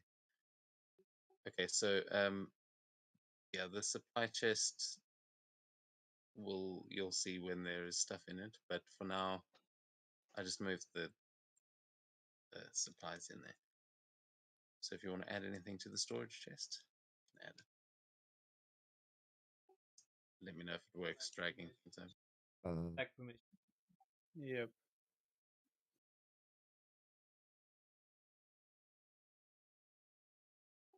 Okay, try again now. Same for me. Oh, Having a Jesus bit Christ. of just Okay. reloading applications. Okay, I'm gonna go one by one, and you can tell me what we're putting in. Or do you just want to do this another time? Yeah, Because honestly, we can do it Yeah, another time. probably. send me a list on Discord, please, as a private message as to what you're putting in there, and I will move them over because we've already wasted enough time tonight. Yeah, sounds good. Okay, so yeah, you guys pop off some stuff in the in your new storage chest, and that you imagine is pretty secure unless you get raided. But yeah, so far, actually in the supply chest, an extra 2 healing potions in the supply chest, which you guys can, if whoever's holding a healing potion, just add another one.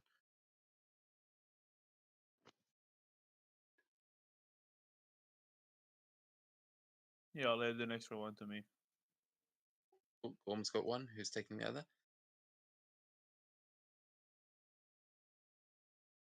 I'll take one. Cool.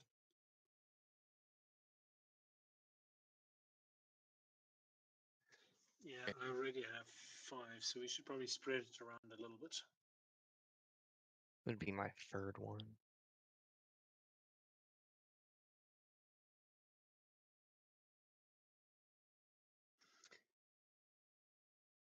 Yeah, we can get to it on the way. Yeah, that you should be able to actually do from your character sheet. You should be able to give to other players, but we'll be set on this map for now. As you guys start making your way, you'll see there are some images for where you're actually heading. But you guys prepare yourselves. Are there any other preparations you would like to make before you leave town, or are we heading out? I'm good to go. Yeah. Cool. Are you guys heading out on foot, or are you all mounting up on your new mount? I'm faster than my mount, so Faster than your mount. it Okay, has maybe been on what land. is the 25 point? feet. What a waste of money. Well, A water maybe not creature. in the water though. It's a wood creature. So there is this thing, if your mount stays within 10 feet of Nightwing, its speed increases by 10 feet. So as long as you walk close to me, you can walk at the same speed, I guess, as everybody else.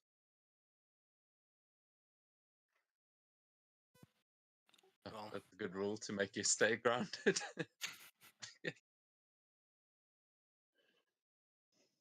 Wait a second. And I'm You're saying walking. we're just gonna put him up like a dragon, find it Just have. Yep.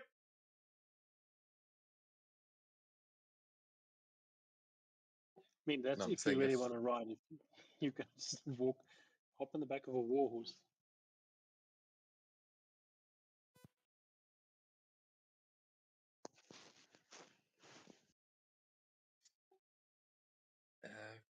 yeah, I mean, so you guys, some of you mount up, you head out. What roles are you guys taking as you head out onto the expedition? The navigator. Camper. The hunter and scout for shepherd. It is crafting time. I think I shall take morale officer and show off aerial trickster.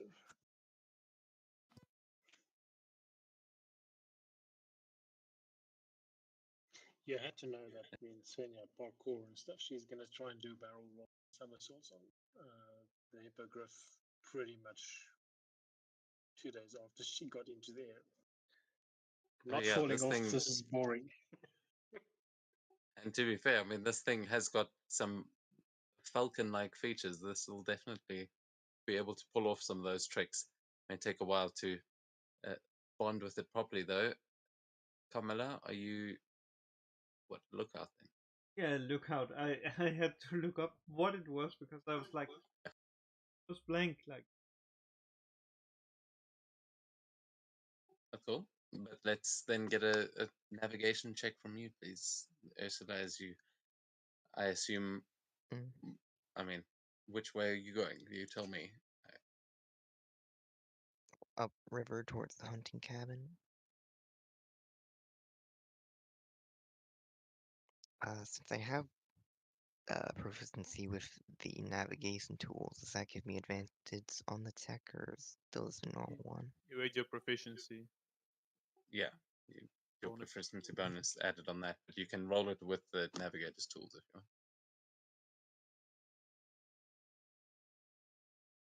I don't see a button on that.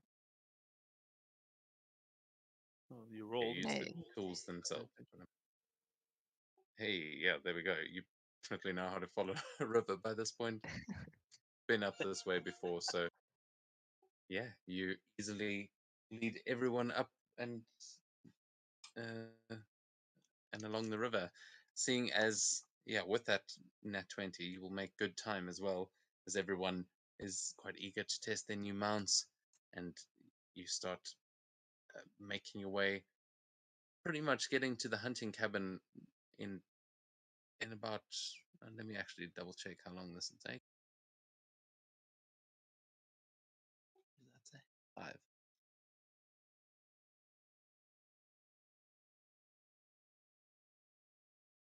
And what is the lowest speed then in the group now? Because I've been 30 using your feet. walking speed. I'm walking. I mean, you can have multiple people on, like on a horse. There's no. Yeah. Get on. Get on.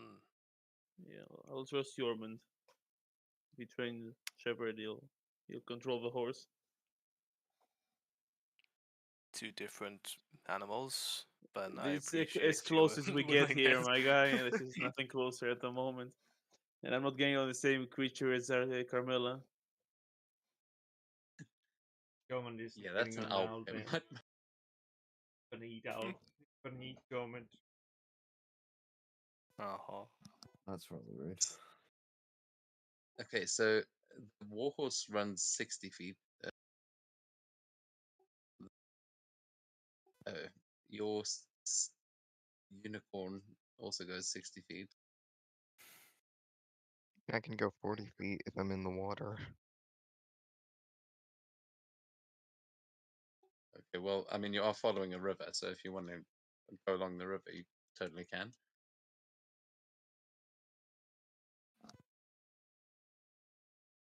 I need to know the lowest. Just, you guys. Is anyone still walking? 30 if I'm on the Where ground, do I 40 if I'm in the water, or more if I'm on someone else's mount. Where Miko? can I find the character sheet for the I hippogriff? mean, usually you can jump on my warhorse. You In have the a horse? where the little Yeah, I'm a skull horse. is, you can see there. Oh. Okay, so yeah, you guys would get there in about an hour and a half, making good time with that perception check, as we'll assume 40 feet. As yeah, you guys use the river and follow along it, following following Ursula as she leads you along the river. And as you are going, I don't know if you do want to do that. I mean, you may suspect this is a poisoned river, so you may not want to. But We both have Um, resistance to poison, damn it. okay, so yeah, you go searching along the river and following this trail. Yeah, with that nat 20, following it quite well. The axolotl really helping you out actually, as you can get right up close without getting yourselves poisoned.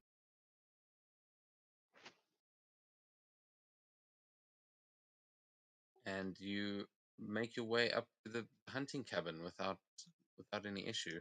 Does anyone want to do anything along the way? Any of the like hunting or any of your specific tasks, or not yet? Can I like do I have to like do a full stop to ritually cast detect poison?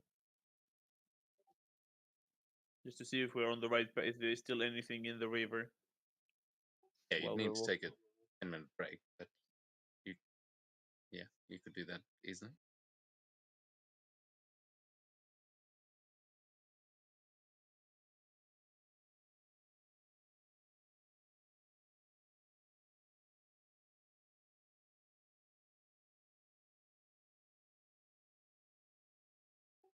So yeah, does that give you an that automatically detect it, or Yeah, just 30 feet I can detect. Zigzag. I okay? just send the spell exactly. I'm not seeing it yet. Um, yeah, you would easily be able to detect there are still traces of this ink. In fact, you would notice that there may even be a little bit more than the last time you guys were following this trail, as between you and the axolotl, and you are able to tell that there is definitely some kind of toxin in this river, and it seems like the river is being consistently poisoned, like there is someone still poisoning it.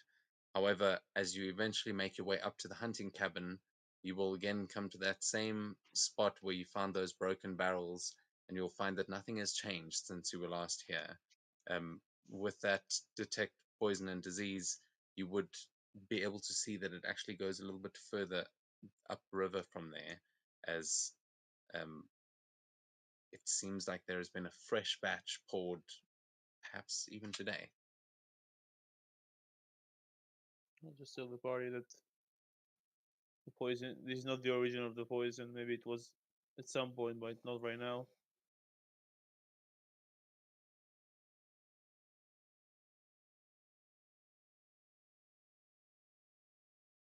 You guys can give me a survival, perception, or investigation check to try and um, figure out which, because the rivers sort of split off into smaller rivers as you follow along this main one. So to try and track this poison, but I will give you all advantage because of Gorm's spell and because of Ursula and the Axolotl helping out.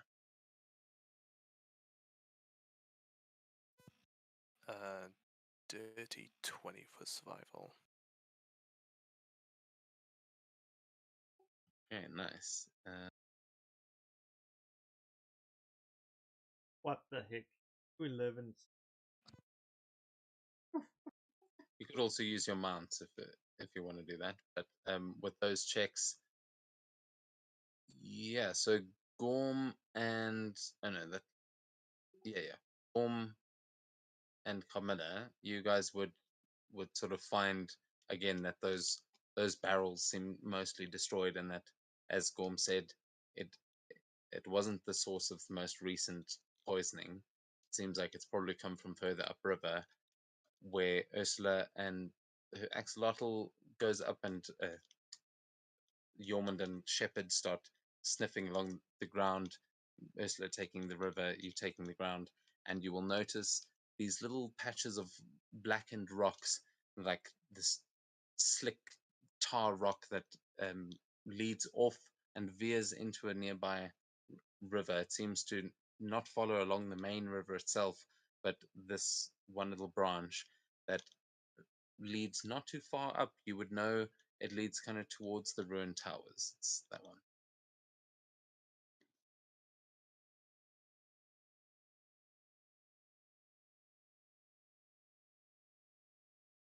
Well, guess we're going there. Just follow the trail. Yep. Okay, well, I'll take that 19 for Ursula's navigation, as her and Shepard are, her and Yormund are helping lead that direction. But as you make your way further up that river, yeah, anything you guys want to try and do before you get to where you think the ruined towers are supposed to be? I think I will be around potential wildlife.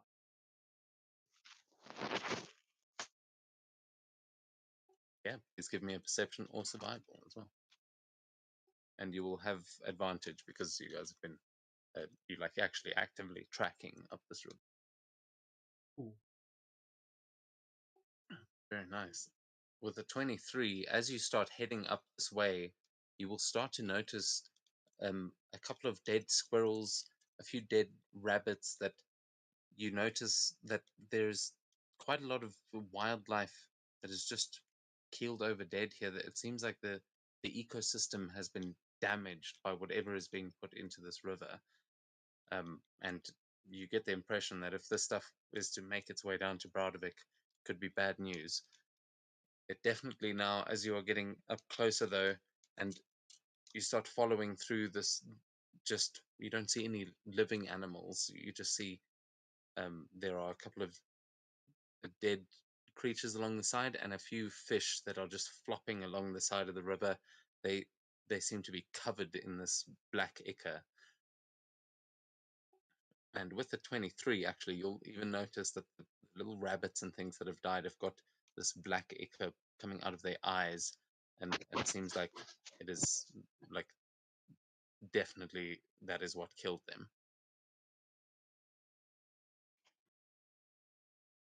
Need anything here? Like, especially kill stuff. Yep. Be back.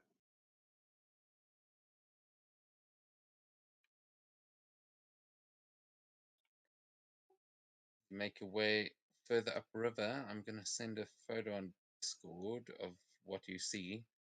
But as you get closer to the ruined towers, you would follow this little river, and you would see it go into what looks from afar like a hill, like it is a small mountain, but you can see there is like an archway that leads almost into this hilly area, but you can see the towers just ahead, and they seem to be beyond that archway that the river runs through. So there's a bit of a lagoon. I'll just send a picture.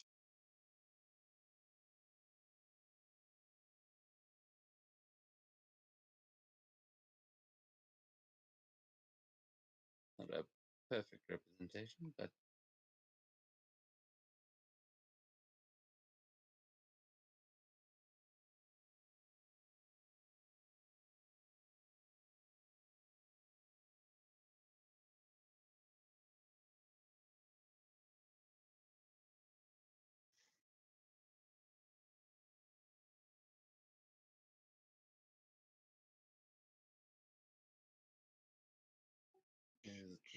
oh, there we go. So yeah, you see the river sort of thins out a bit here, but as you're getting closer, you will see more and more of this ichor, this ink in the waters.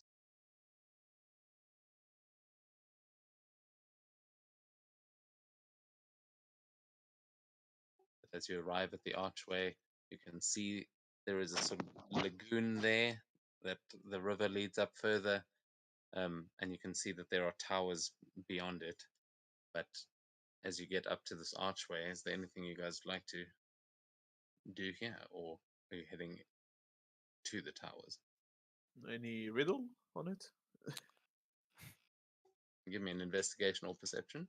It is quite overgrown. You'll see there's moss covering the whole gateway.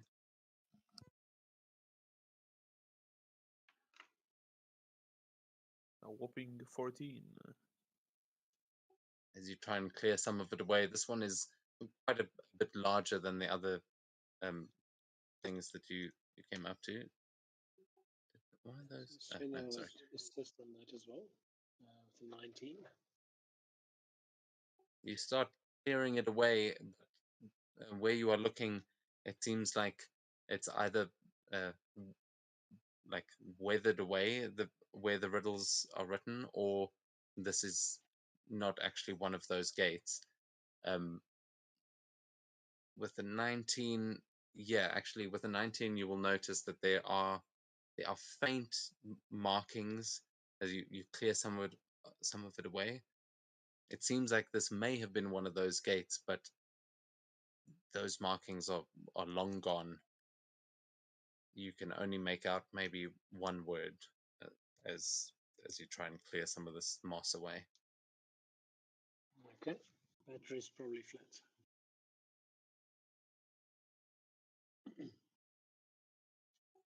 I would say though, Okay, you so- would also be able to tell that a lot of this overgrown, all of this moss seems to be kind of sticky in itself. Like it might actually be affected by this poison as well.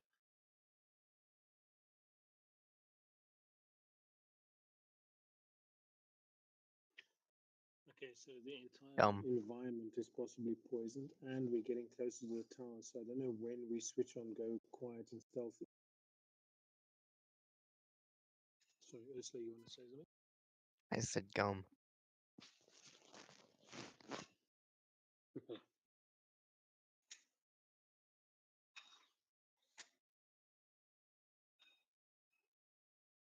I mean, is there really the point to being quiet and stealthy? Oh, you might run away. I mean, I don't think we're slow. True.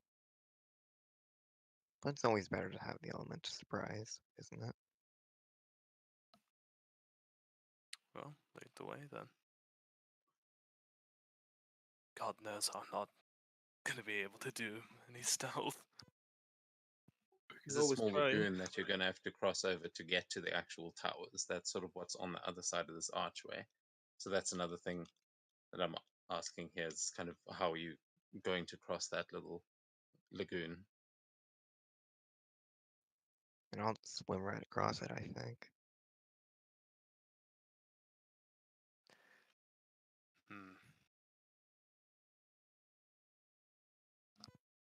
How like from side to side? How big is the lagoon?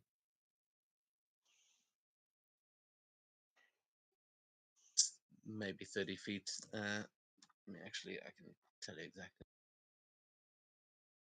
It's not far. It's probably not deep either. It's just it's not frozen rapids or anything this time. It's a nice, quiet pond. But it probably does have poison in it. Like you can see this is pretty inky.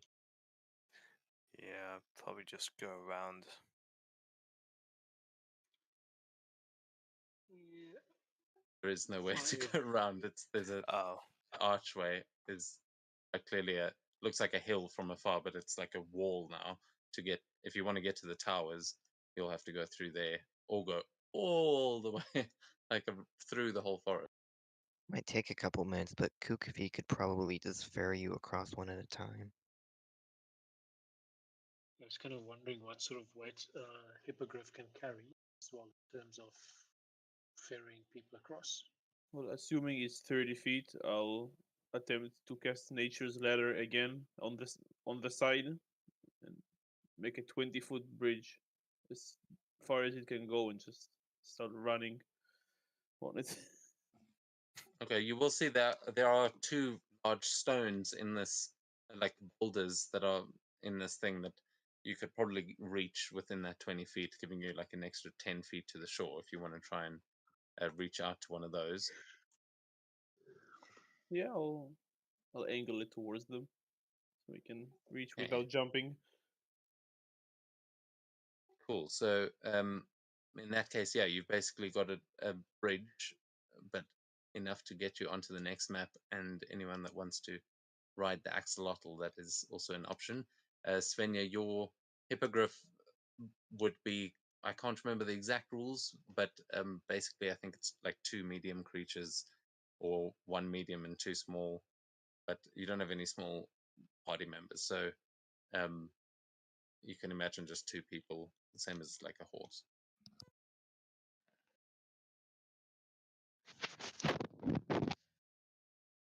Okay, so between the bridge and the axolotl and the hippogriff, do we get everybody essentially across? It's like one of these take the wolf, bring back the goat, take the lettuce, bring back the wolf, take the goat, etc. Yeah, I'm not sure about the weight limit of the tree. Yeah, enough for you guys to walk across. I mean, that is enough for it is the meant to be owlbear. like a ladder. So Owlbear can go back into the. Just making sure it would just go crashing down as soon as the owlbear takes one step Yeah. on it. Do you think I Did want to forget risk that the there's an owlbear? owlbear. Yeah, the owlbear goes last. Can you actually ride an owlbear? Yes. So does it walk on like And all hope it fours doesn't like a bear? scream.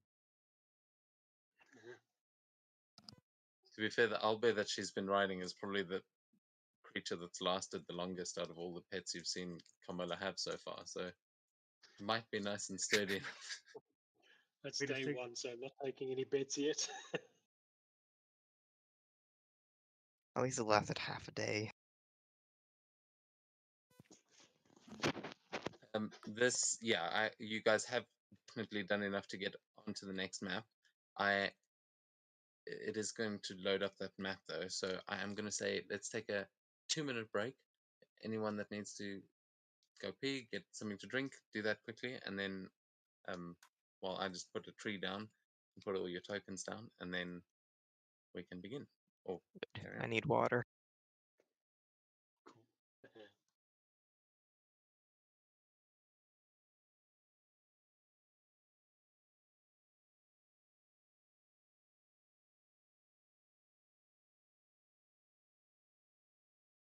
How's your power looking there, Krista?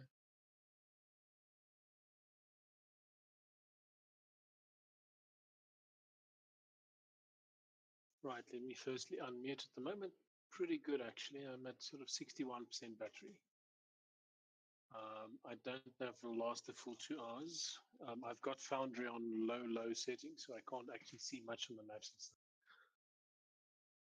But now if we're going to go, what I might do is I might just, I guess we might be going into combat, so we need the rolls and stuff. So we'll see how it goes. Yeah, we can always just take it down into what the roles are meant to be and use a stream if you need. But yeah, if you can stick with us, that would be great. Yeah, that's actually the only reason I want to. I'll do it over the weekend to duplicate her magic items and stuff and spells back into D&D Beyond. Just so that I can play without Foundry, because it looks like we're going to have this every time we play. Either the first or the second part of the game is going to be off. Yeah, look, I can do those things for you. You just need to tell me what you need moved over, because otherwise, if I do everything, then sometimes people don't need it, and it takes a long time. So just remind me outside of session time, and I'll move the things that need to be move them either way. I mean, it's essentially the rapier, the helm, and the spells. Other roles and stuff already in D&D Beyond. It's just the custom items actually. So it wouldn't take too long. But if you want to do that, you can do. Yeah, they may like I may have some of this stuff already. So just send me a message outside of the game, and then I'll do it because I'm not going to remember what you tell me. Okay, we'll do.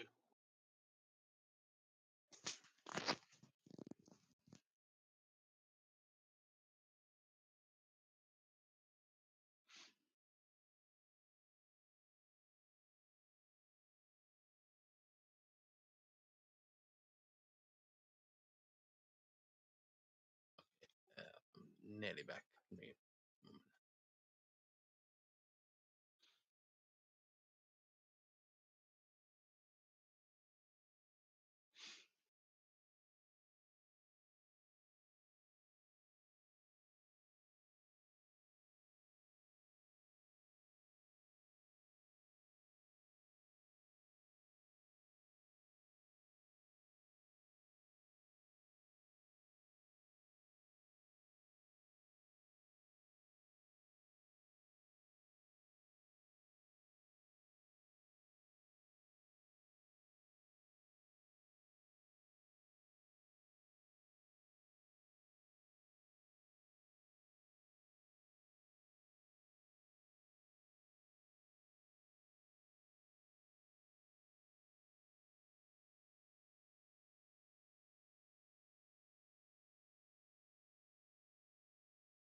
Nearly there.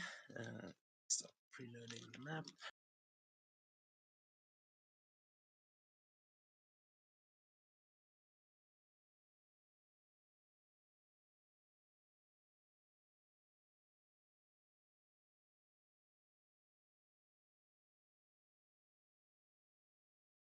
And I'm going to send this to you on Discord, and you can see what these towers actually look like.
Nice.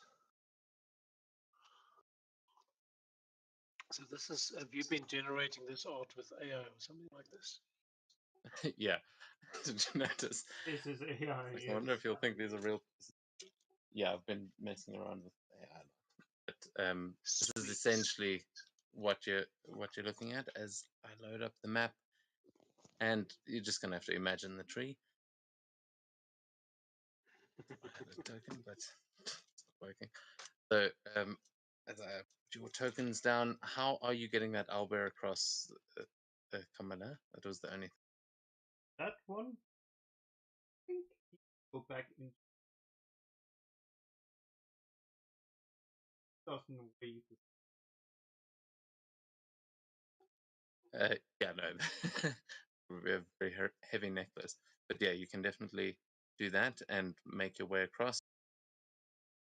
So you guys are over here, and then Svenja.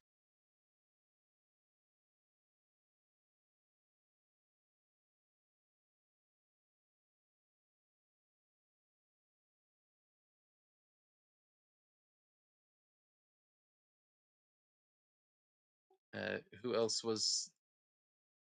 So yeah, you guys have your horses, Yormund and Mikil. How are you guys getting across? I mean, you could also just tie up horses. It seems like you're at the towers, but it's up to you.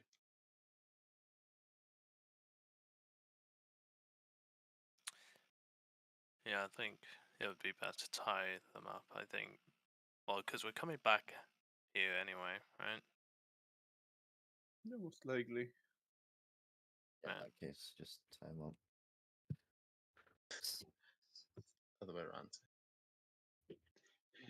Yep. Cool. So you guys also hopping along the bridge. Yeah. Why did the mount up How do you send me the message in unmount? Abyssal? How did you say to do the mounting? So you The click other on way around. yourself But I and then just shift don't. click your token. I mean, so click your own token and then shift click your mount and then right click on the mount with shift, and then you can just press a little horse. There we go. So yeah, you can imagine the bridge here.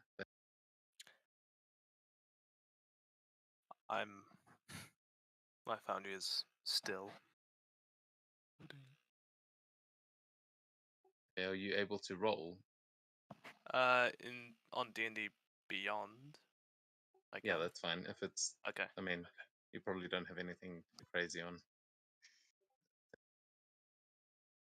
Maybe shepherd stuff though, but it's fine. We can. Someone else can make the rolls for that. You can just. Yeah. Okay, so you guys have made your way onto this rock. I hope everyone can see. Svenja and Ursula have made their way to the other side of this tower, and you can see now that there is a glowing purplish light coming from the top of this tower. You can see that it is old and ruined, and the door is standing wide open as you arrive. You can see there's definitely a lot of poison in this river, and the moss that you see around it, you can see is definitely that same, covered in that same inky tar. It seems like this is probably where they were dumping it. You can barely even see through the surface of the water at this point.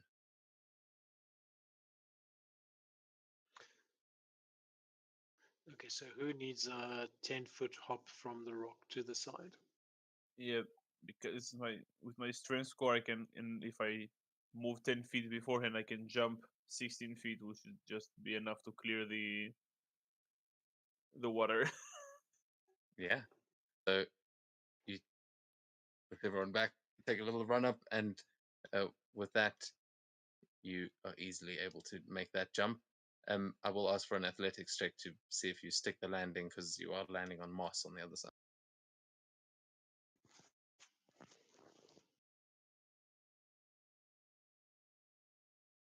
Yeah, you nail it. You managed to land on a nice little dry patch. Camilla behind you. What do you do? I'm trying to pit stop like it. I'm trying to get a ocelot right. Safest thing. Oh my god, the independence of do it myself in this party is fabulous. Yeah, sorry, I missed that. You're doing what?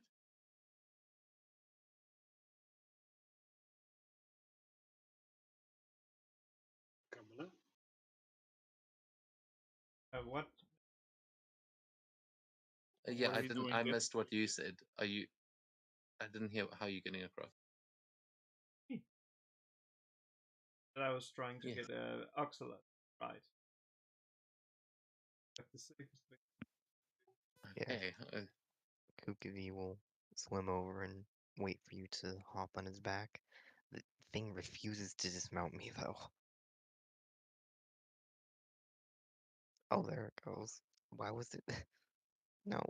Okay. I don't know. Okay. Yeah. That. So yeah, Camilla, you easily get a ride on the axolotl. I will ask you to give me a perception check though, Ursula, as you start making this little trip.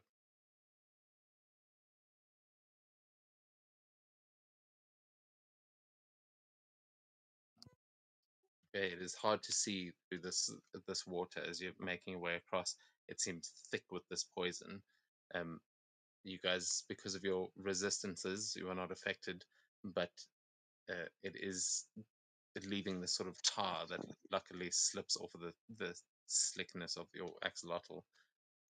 Though now, basically, realize this thing is actually big enough to create a bit of a bridge between the boulder and the shore. So, are you going to help the other two across, or have the other two? You guys got something Yeah, up your sleeve? I'll help.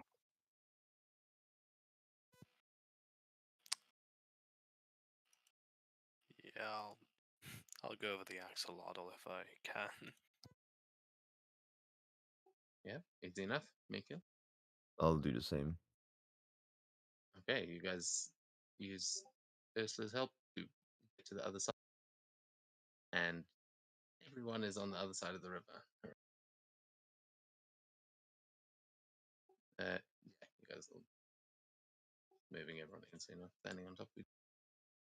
And oh, you guys find yourselves in front of this tower. I will try and unmount you there if you want. Uh,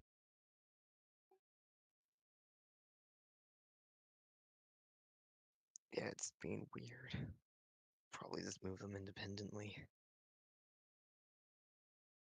there you. Oh, just got to make sure you click the raid one, but you should be able to walk alongside it now. You're leaving it summoned up and kicking it. Can I even fit in there? Sorry. Can it even fit in there? Would be a tight squeeze. Yeah.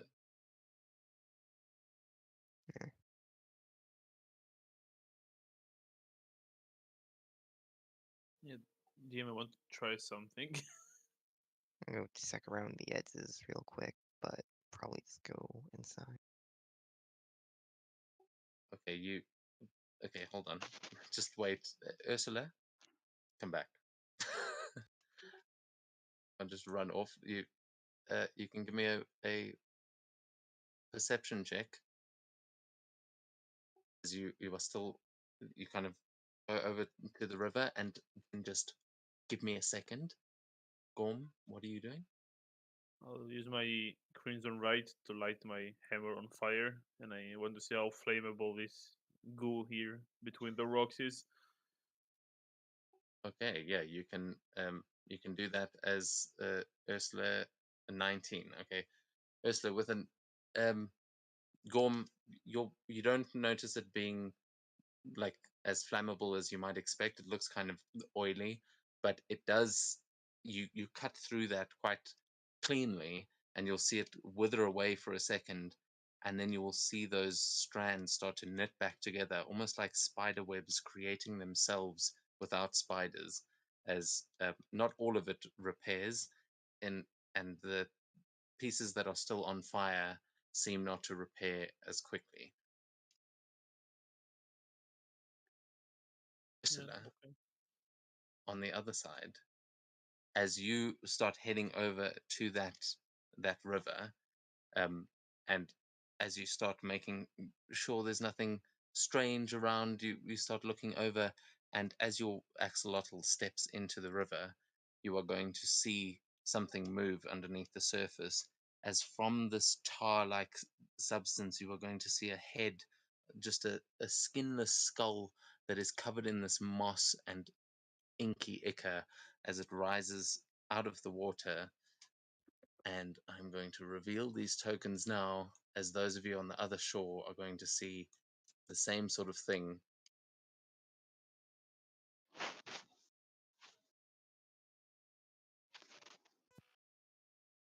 Oh, I'm just going to move you here to the edge.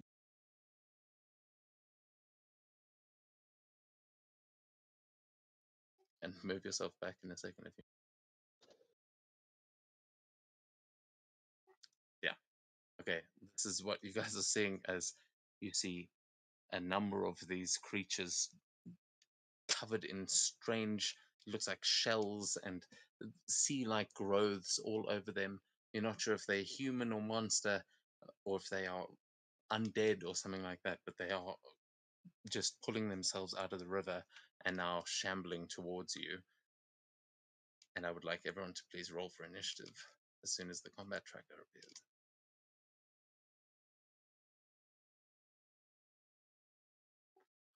Wait, let me not make the same mistakes every time.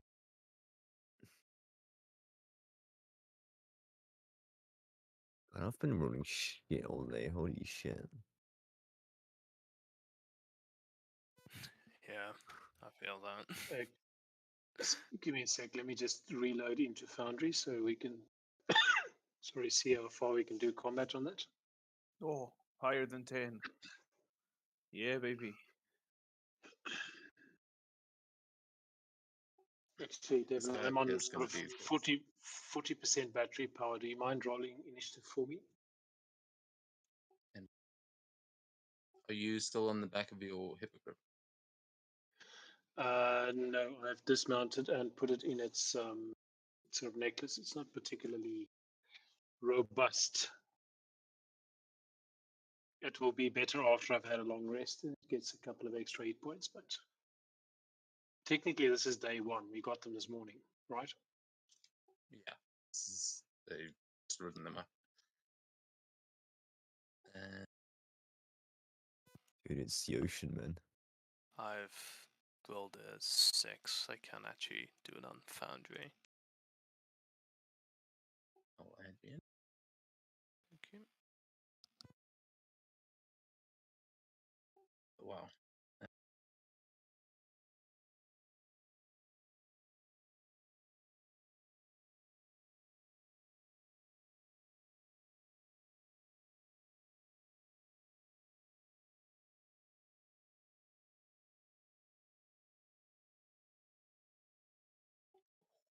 Okay. So Fenya, you are actually going to be up first. It looks like. Has everyone rolled? Yeoman's in there. I know it says 8, but it's where 6 would be.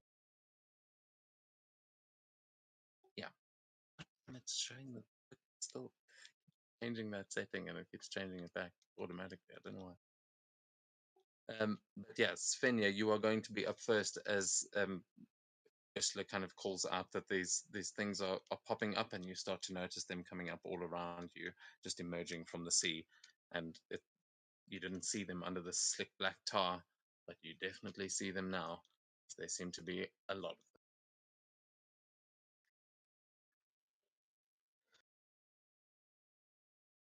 them. Almost a skeleton-y kind of head covered in slime. Something.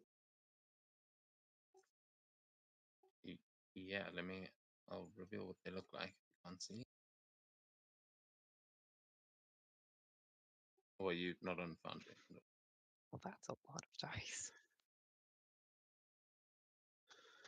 Yeah, let me load into Foundry in the meantime. But what I think she will do is do a biting word on the one that's closest to her, and I think it is some sort of saving throw or cold damage. I need to load into Foundry. Oh my god, it's slow. See the spell description. Okay, so yeah, powerful words that the bard can speak with their magic at a target within range, dealing cold damage if it fails a charisma saving throw, and then that is a d6.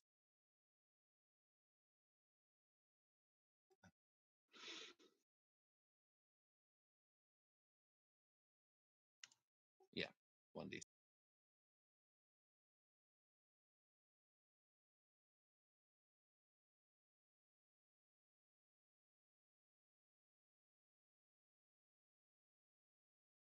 Okay, that is a 10, which is a fail. So um, you can roll a d6. You can roll that in Discord if you need, if you're not on the server yet. Or I can just roll it for you if you So want. how do I do board roll?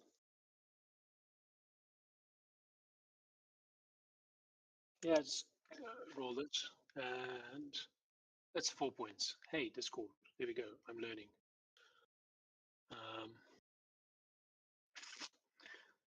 And as a bonus action, she'll sort of throw the. No, actually, she's going to hang on to the rapier for now. I just want to see how this evolves. That's the end of my turn. Okay, you'll see that one as it's crawling its way out, just get blasted in the face with this cold as you see some of those little shells and things freeze and fall off of its face. But as it lets out this horrid screech at the end of your turn, you will see rising up from the water behind them 2 more creatures, as these ones they look much stranger, as look like fish-like creatures, and each of them is holding a long spear with it seems hooked on the end, and they seem to have tails that are keeping them afloat. These are Mero. They look kind of like twisted mermaids. I don't know how to fully describe these creatures, but Yeah, like the character art is gorgeous if you click on it on the token, so that looks great. Okay, yeah, that I'll rely on that. I thought not everyone could see it. Someone wants to share that with Yorman in the chat. But it's on the stream. Okay, cool. Yeah, these guys, as they arrive, they are going to throw these harpoons at you. Wait.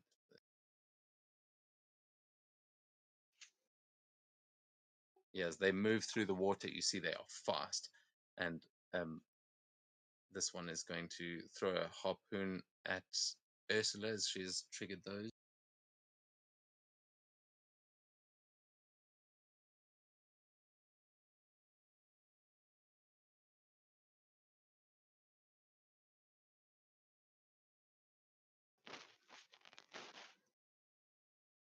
One misses as you see it just spear into the ground next to you, and then you see it pull it, and it wrenches free from the ground as it whips it back to its hand. The other one's going to make an attack on the other side as it climbs up onto that boulder you just jumped off.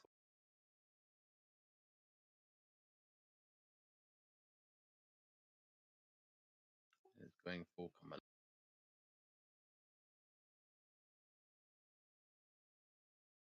Oh, okay. Terrible rolls there. Both of their harpoons miss, but you now see their armies getting ready to move forward. Gorm, that takes us to you. Well, first and foremost, you can go wrong with when I find the spell, Shield of Fate. Shield of Fate. Yeah. All reliable.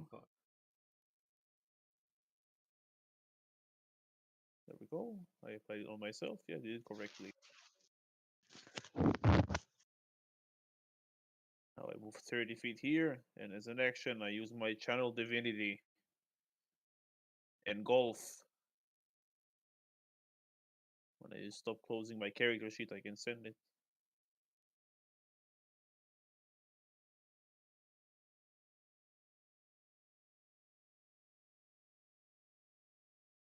So it will be every enemy creature within 30 feet of me, so that will be everyone below me.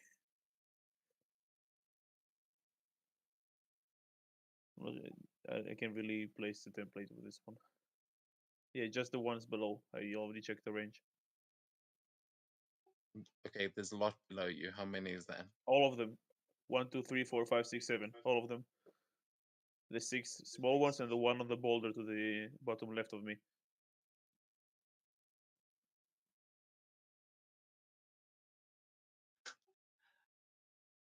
How big is this thing? It's 30 feet radius. Okay, roll the damage.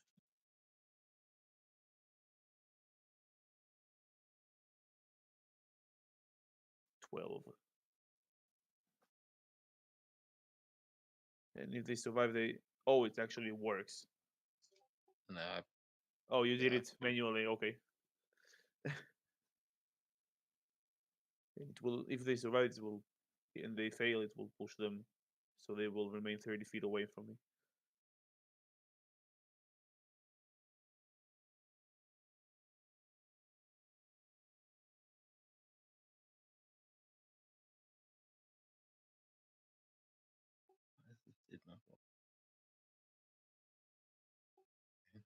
just apparently doesn't want to.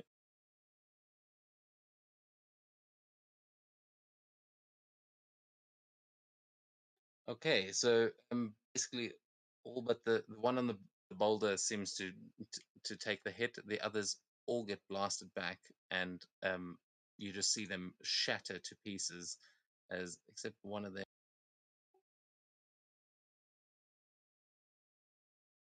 Yeah, so he just moved, so he's within 30 feet of me, and that's it. And I'll end my turn.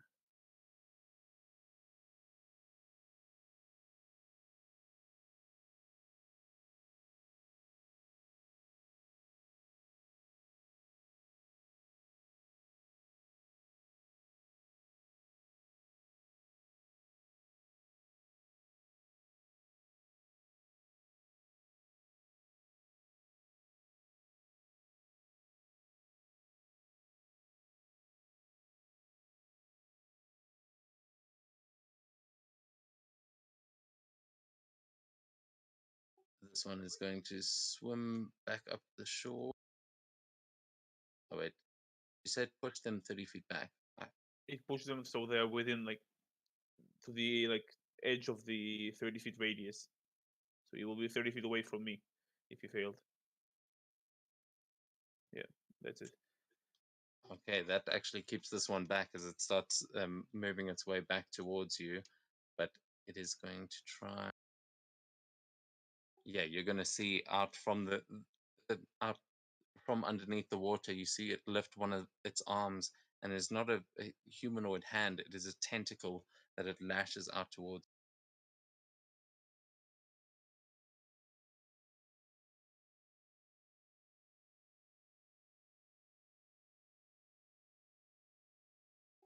Oh, 17 misses.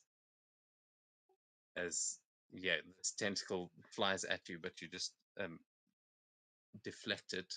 As this other one is going to cross the river and come for you. Ursula.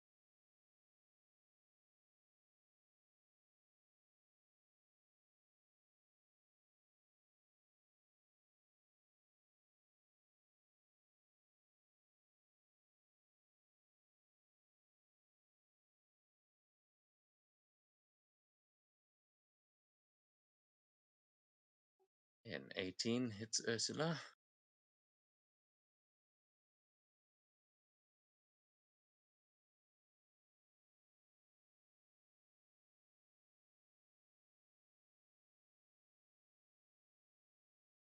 Okay, take 5 points of damage there as this thing just tries to grab a hold of you, biting into your leg as it tries to pull you off of the axolotl.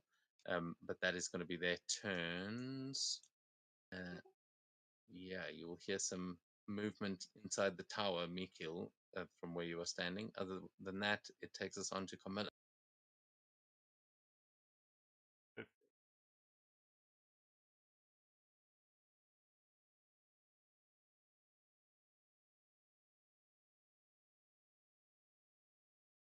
I do.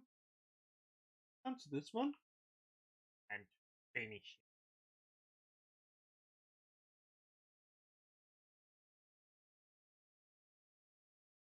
It is a kill. Yep, did. Und other swords. This one and Hunter's.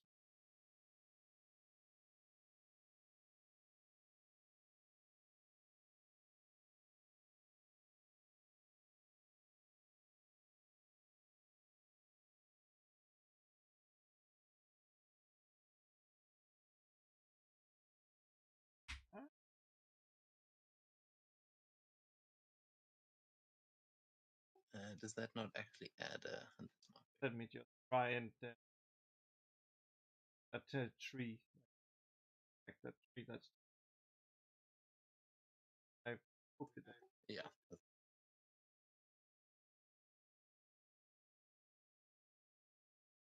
Yeah, that adds it. So then that takes us on to, of course, that was the one that I had the fucking initiative rolled on. But those ones are all dead anyway, so it doesn't matter. Those sea spawn are dead. It's always that one that I rolled with is always dies before their turn. But Ursula, that takes us to you as the one is currently biting into your leg. What are you going to do?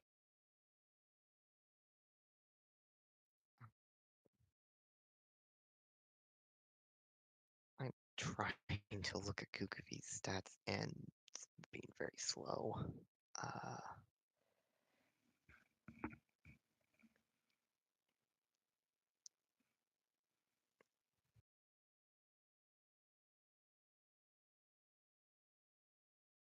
Yeah, I'm going to cast a Dragon's Breath and spew it on these guys.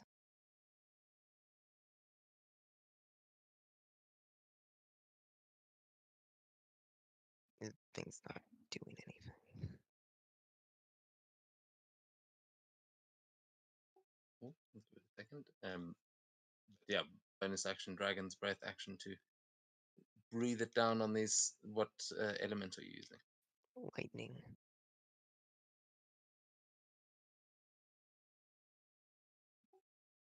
Okay. Not sure why it's not working, but It's really laggy. I haven't been able to click any buttons. by clicking the top of the bar, or just click away from the game and back in. Sometimes that helps. But yeah, I mean lag, not so much. Sometimes it happens with combat, Anyway, but it's they running. should make dex saves. The free to the right of me. The 3, there are 4 of them. Free. It's just Probably those three. It's a line, yeah. it's a 15-foot cone. Then you could hit 4 of them. Can I? With the cone, yeah.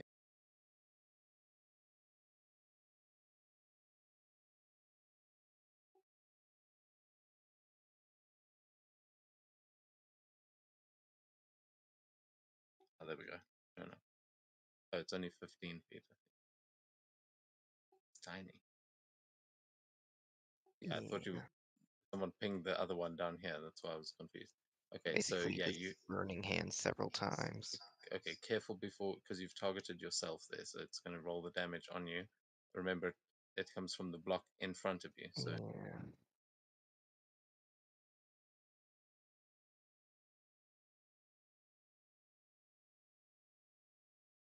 This thing is a pain to use. okay, just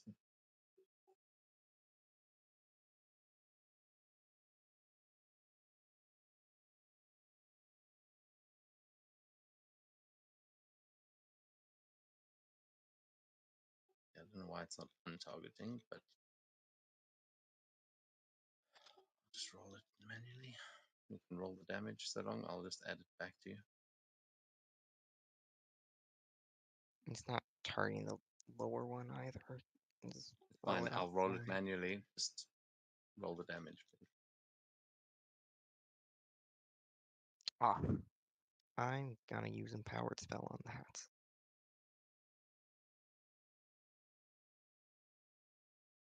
There we go. Okay, so okay, you rolled it.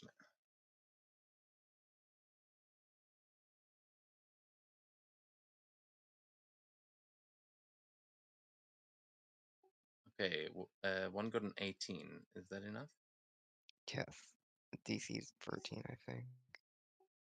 Okay, so the other 2 will fail and are absolutely obliterated, but the one that's biting into you seems a little bit tougher and is going to take that hit as he takes only half damage there. But the other 2 are killed.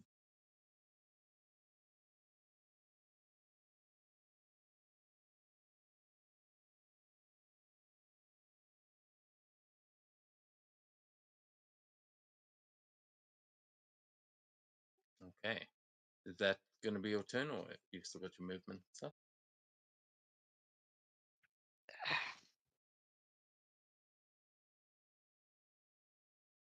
Yeah, Kukivi is going to whack the one next to me.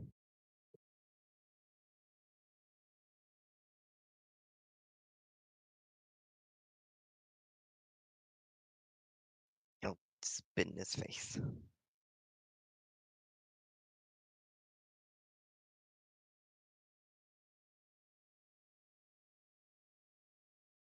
I did act as fully separate creatures. Didn't think about. Hmm? Yeah, I thought I just assumed they were what should we call it, like companions you have to command. But yeah, all 16 hits. And makes a con save too. Um,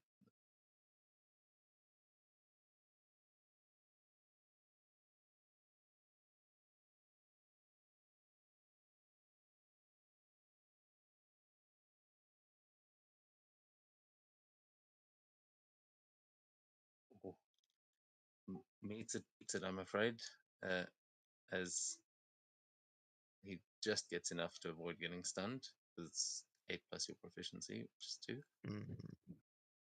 So yeah, he is not stunned, but he does take some damage, and you can see he's starting to look hurt as you break some bits off of this creature. I'm gonna let it make an opportunity attack and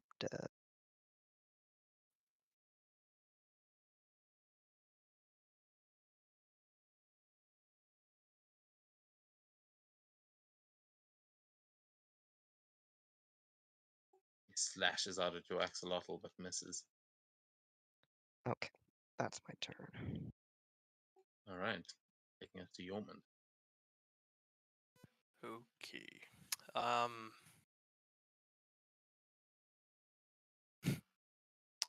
Want to try something. First bonus action, I'm going to use my giant smite. And I'd like to ready an action. I want to be ready for the twisted mermaid thing. If it throws its grapple or hook or whatever it is at me, I'd like to grab it and try to pull him in. Okay. And so are you going to try and taunt him into targeting you, or are you moving somewhere? Yeah, I'll try to taunt him. Okay, you can give me an intimidation or intimidation, deception, or persuasion, depending on how you're trying to taunt him, and tell me how you do.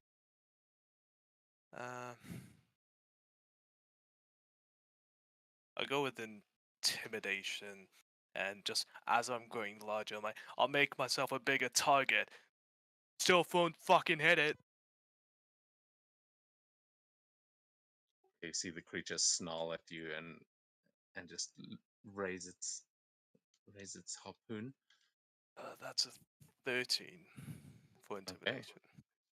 Yeah, seems like you've caught its attention, and you are ready to try and catch its harpoon. And is that going to be your turn? You just readying your action. Yeah, but actually,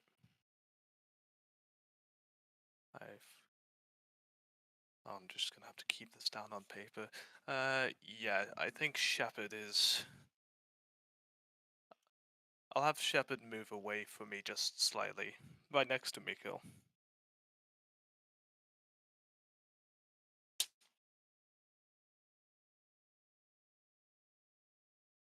Okay. And that'll be my turn. Cool. That takes us to Mikhail then, as Yorman getting the attention of one of those Mero. Okay. First things first, I'm gonna cast Shield of Faith myself.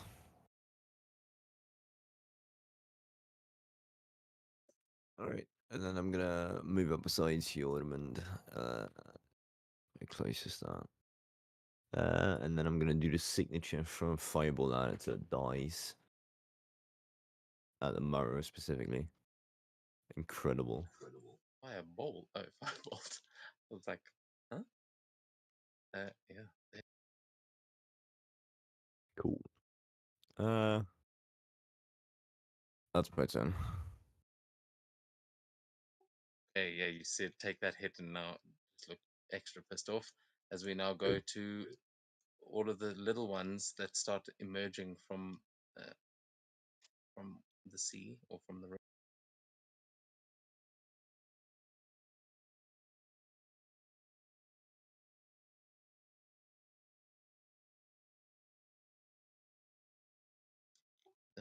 Yeah, I think there's only 3 left over here.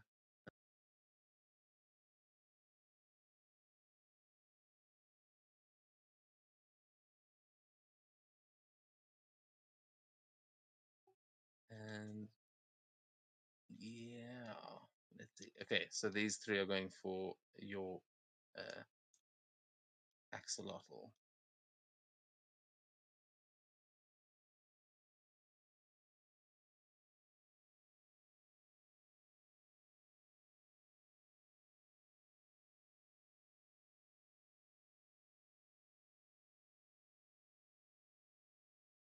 Poor boy from 10 AC.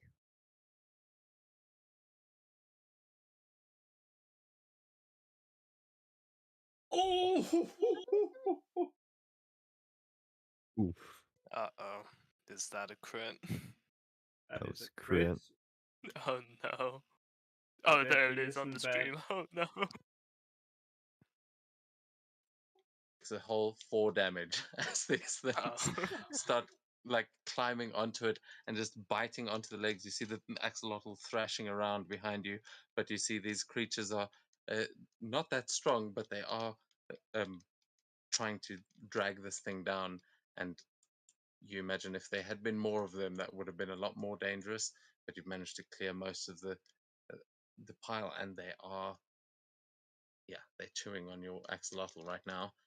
Though at the top of the round, you are going to see a pulse of light from the top of this tower, and you're going to hear just a lot more sound coming from up north as you're starting to thin out this crowd. But Svenja, that takes us to you.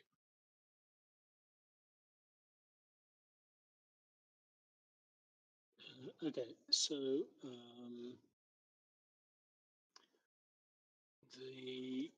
as an action, she is going to cast Bless and impact everybody else fundamentally. I think I can do 3 other people. So who have we got? Jormund, Ursula, and I think Gorm. Yeah, who's doing combat? Mikkel. So those 3. The Bless spell, and as a bonus That was action, 4. she will. Who? Okay, so Ursula, anybody that needs to do attack rolls or saving throws. Ursula, Jormund, and actually, can I do a Bless spell on Shepherd? I guess I can. So those 3. So they get a +1 Bless spell, +1 to. Oh no, sorry, that's a 1d4 to attack rolls or saving throws. Bless spell. And then as a bonus action, she's going to throw Devil's Dance Rapier to the mer creature that's sort of southwestish of her, southeastish of her, the closest one to the bottom right of the screen, and that would be a rapier attack. And what would that be? That would be a, let's just roll that, 23 to hit. Sorry, That I can't definitely do it. hits. That will be a 7 points of piercing damage, and I think it does a 1d6 of fire damage.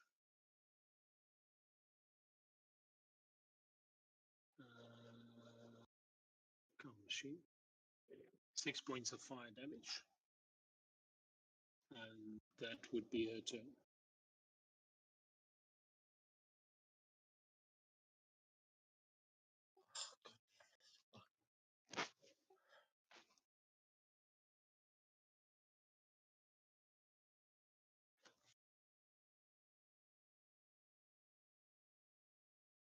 Okay, there we go.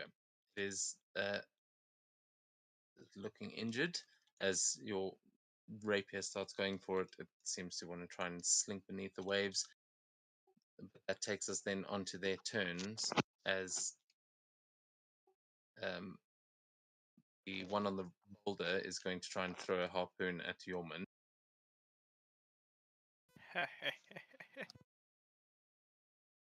Okay, so I'm going to ask you to please make an if this is triggering it, so you'll use your reaction to please make an athletics or acrobatics check versus his attack roll.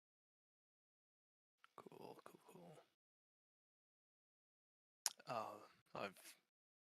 Oh no. You rolled a nat 1, you catch it either way. Thank God I rolled a 13.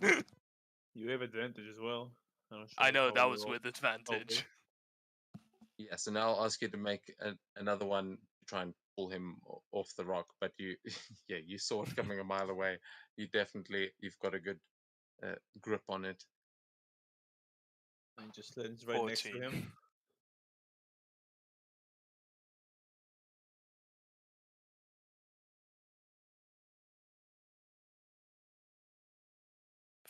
To try and Okay. pull him in. So you pull him off of the boulder with a 15 as he splashes down into the water, and as you pull him up just to the surface at the shore, he starts fighting back, and you don't manage to pull him all the way out of the water, but you pulled him right the way up to you, basically.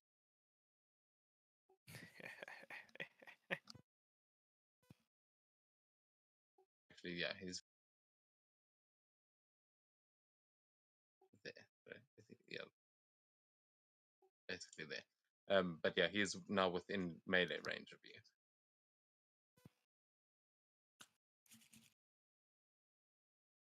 Nice. Now, let me double check. Yeah, and because you've brought it within melee range, it's going to use its multi attack.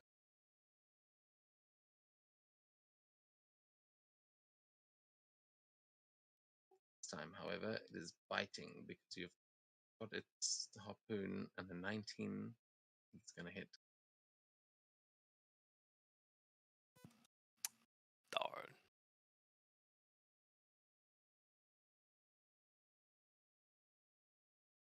Ooh, okay, 7 points of damage there as it bites into you as you pull it up from the.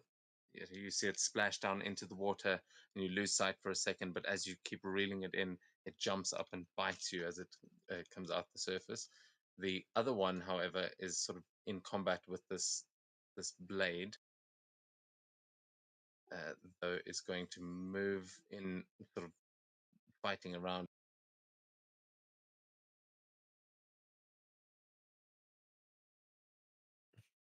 Yeah, I'm going to try back up its allies here as it moves out onto the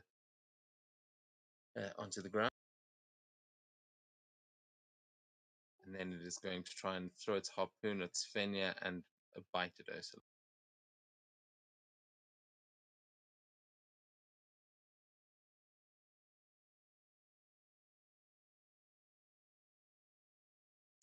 Oh. Yeah, right.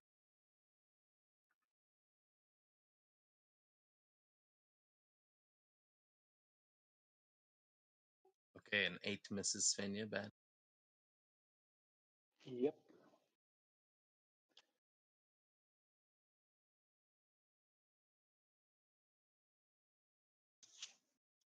And a 12 misses Ursula as this thing comes in that seems distracted, not knowing who to go for exactly, but that takes us on to Gorm.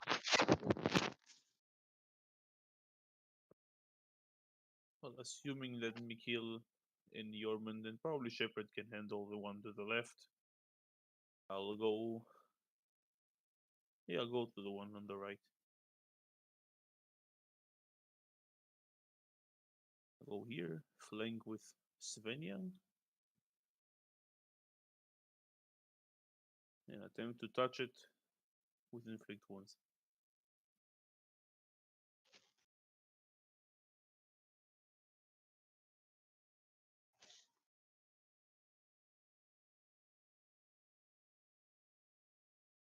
That's a hit. Oh, definite hit, yeah. Nice, almost Yeah, maximum. that was good damage.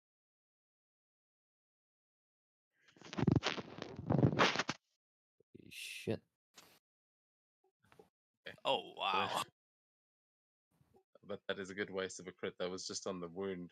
But you see this thing like rot and wither as you you nearly kill it outright, as it is just, you see it like shriveling up. Yeah, this thing is near death. Strong wind could kill it at this point. After that, And I'll use my bonus action to smack it prone with my shield. oh yeah, this is probably going to be an execution. I'll say it's got, unless all that can do is make it prone. But if it's a It's shield just bash, prone, or it's not. I'm using the feat I have, not the one Yorman got. oh, okay, yeah. But there's no damage. Just moving it prone. It makes an acrobatic or athletics to try to contest.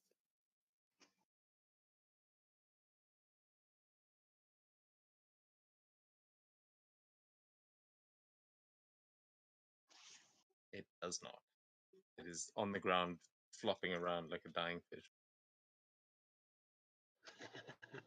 So that's all, folks. Sorry, let me apply prone.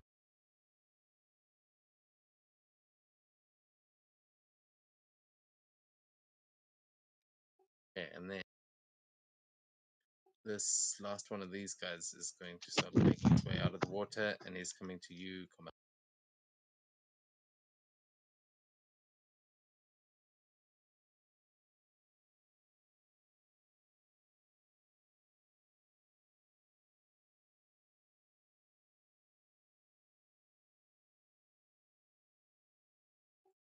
That was a crit for a second.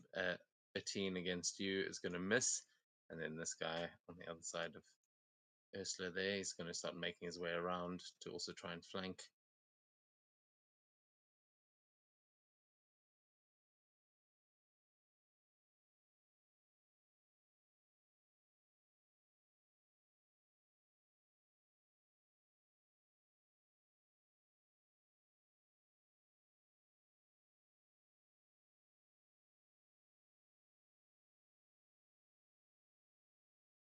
Okay, he does 7 points of damage to your axolotl. He comes in whipping at it with a tentacle. And then from inside, you are going to hear some more commotion inside the tower.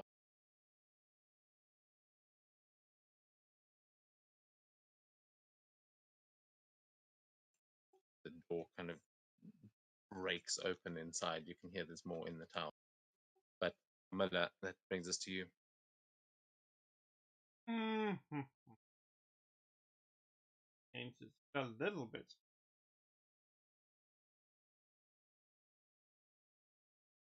Console. First attack. This.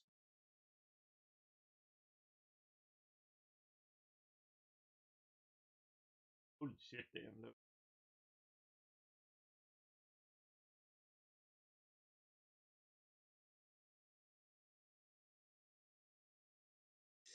Ooh, you nearly kill it.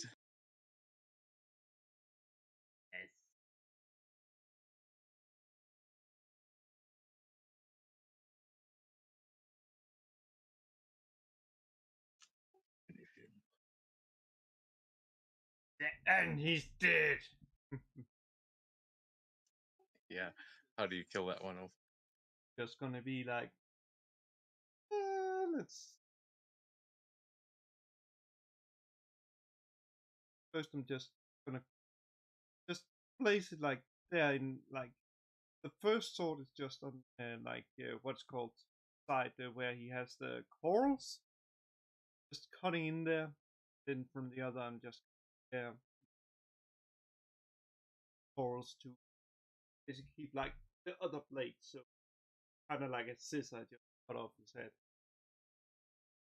Okay, very nice.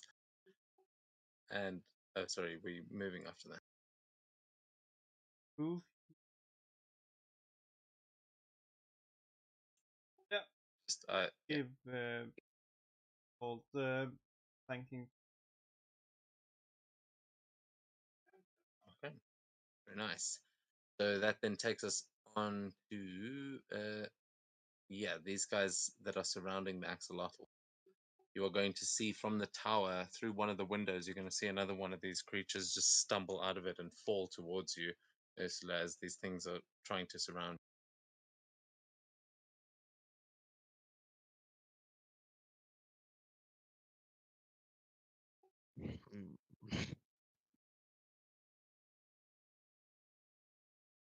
And another one walked out through the doorway and is just sort of distracted by Shepard as it's making its way there.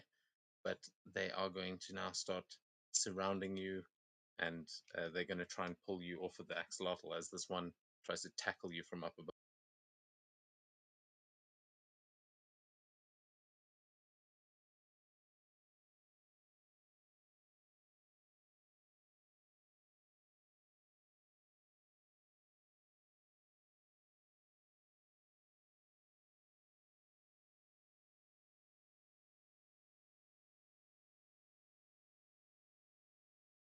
It's going to be a hit as they are now swarming around you. There are too many of them to even to like keep defending against, and they managed to get you there. Oh, very nice. Okay, so yeah, one of them is going to have to make this the dex save. Yeah.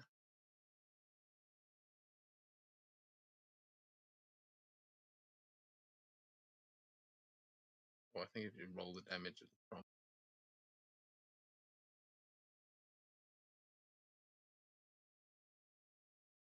Okay, he succeeded, but with that amount of damage, it's still enough to kill him.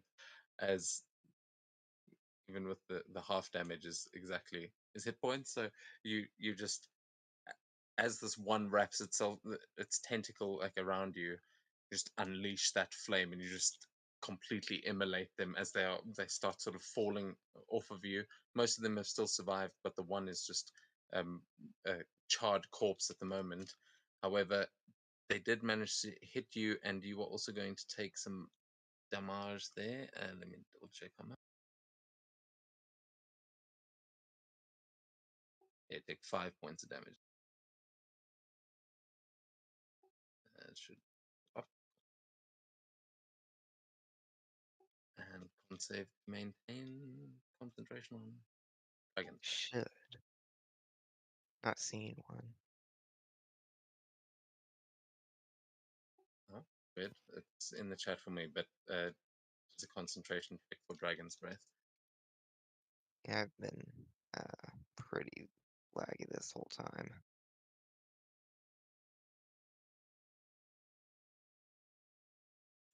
Yeah. Well, it is your turn now. So, I'm just gonna I don't roll know. it Sorry, I outside. can't fix the lag.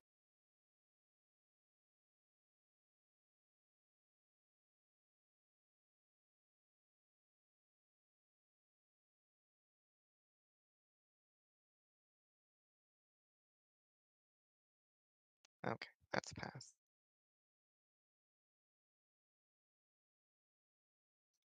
Was that just your concentration? Yes. Cool. Oh no, so it's up. So does Anyway. Foundry automatically add that Blaze 1d4 into it? Just out of curiosity, I can't see on the screen. Oh, I forgot about the 1d4, but it didn't matter. Yeah, the DC was 10 on that. You got 21. You're all good. But yeah, you may still be able to use that bless on something else. What are you going to try and do with your turn? I'd like to try and Dragon's Breath the two directly above me if I can hit them both. Or Yeah, definitely. So I can just yeah, roll these ones separately. it's a pain. AC is also 14, not 13. Okay, both of them fail. So was that the Also, damage? I still have one left from the empowered spell since I couldn't actually use them all. Does that like carry over? I don't know how that works. I feel like it does, but I'm not entirely sure. Anyway, Yeah, I don't know that feature at all, so you tell me. I'm gonna say yes. I mean, I know you can use it on different rays of Scorching Ray. Yeah, that is still one spell that you're casting, but I don't know. This is a concentration skill, so yeah, I don't know. I'll look into it afterwards, but it's fine. We can say that it does for now. And it lowered it anyway. So 12 damage to both of them.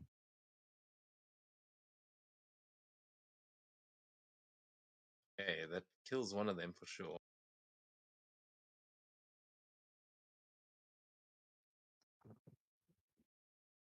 And the other one you can see is badly burned.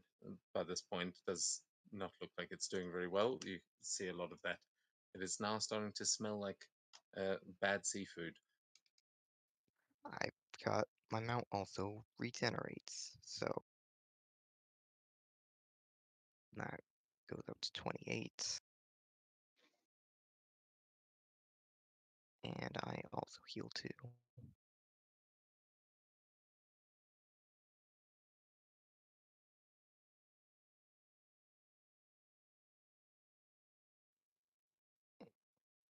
Yeah.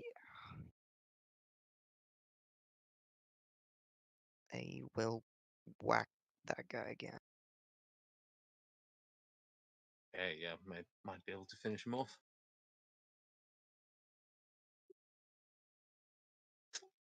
Spit bubble. What does it look like as? Yeah, it is a miss, but Be 12 to hit. sorry.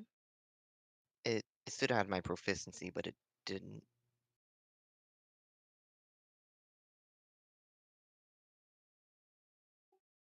Yeah, because it's not magic. Um, yeah, 12 hits then, roll the damage.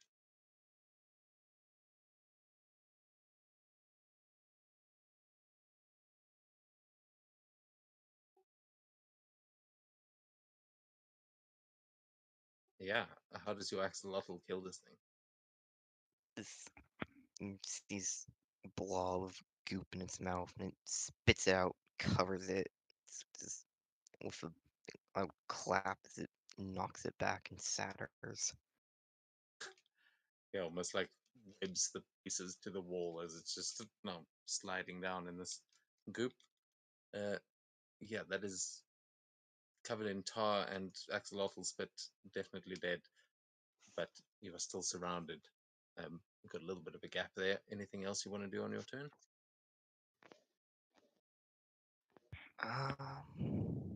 No, I don't think so. Okay, then that takes us to Yormund. As you can still see one of these mirror right in front of you, just bitten into you. What do you do? Um,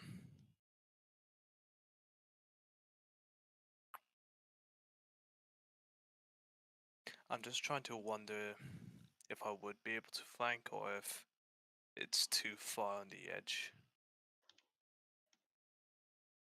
Flank with who? Me and Shepard. I mean, it's half its body is still in the water. It's quite a large creature, but so are you. So unless you want to get into the water, yeah, probably not. Then.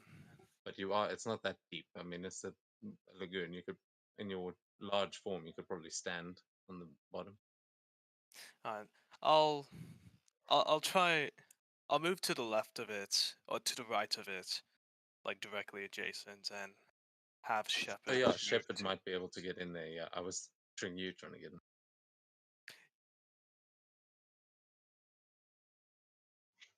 Wait, sorry. Yeah, Shepard could get in on the other side of it, and you could flank that way. Yeah. Yeah. Yep. So that's what I'm going to try to do. Actually, first, ferocity. 3 total. Okay. Let's try this. Okay, I forgot Shepard's features.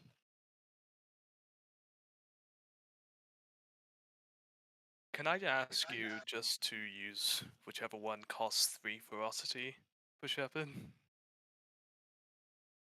Yeah. Shepherd Fetch is the one. Ah, that's it. Yep. Um. Does Yeah, it you've got have take him balls? down, sick him, and then no, this thing does not have balls. Hmm. Okay, let's go for a normal bite attack then. Normal bite attack from Shepherd.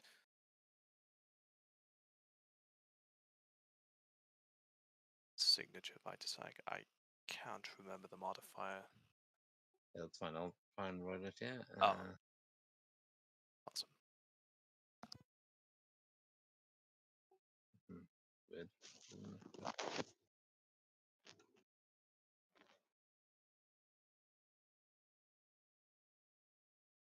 And Svenja, you cast Bless on us earlier. What does that? Please remind 1d4 me. to your attack. Okay. Yep. Thank you. Yeah, Shepherd hits. I'm just gonna roll for Shepherd for expedience That's sake, but that he does 10 points of damage. nice. It's all good. And let's see, he doesn't knock him prone though. So this guy's fighting off Shepherd at the moment, but gives you an opening. Awesome. Then me and my longsword.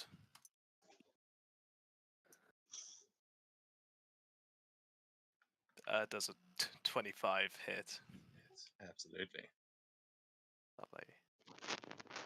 That is 11 slash damage for the longsword. 1d6 giant smite. Okay, so that's 14 slashing damage total. Okay, very nice. It is still up, but looking injured. Is looking badly hurt. Then I'll use my as a bonus action. I'm just gonna hit it with the shield. I think that's Okay, an it's shield unarmed. bash. Yes, shield bash. Cool. Yeah, you might be able to finish this thing off.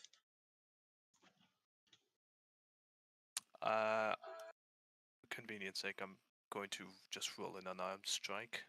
24 to hit. Yeah, that'll hit. Nice. And I think it's a 1d4 damage. You can just roll whatever your unarmed strike is for now. Oh, then that's just a straight 5. Okay, not quite enough to finish him off. I don't think you can add less to damage, so. No. But yeah, also he shouldn't be too hard to finish off. Probably going to try and flee after that. But is that going to be your turn? Yes. Okay. Mikkel, you see him like batter this thing. Seems like it would probably be simple enough to finish off right now. What are you going to do? Well, in that case, I can't fail, can I? Okay. Gonna walk up to it. If I could pick the right tool. There you go. And then I'm just gonna attack it with my CX. I'll give you a finish him advantage on this one. A finish him advantage. Alright. Mortal combat. Well, Shark I'll Mouth need it. advantage. Oh, did I not? I think it did the one. Hang on.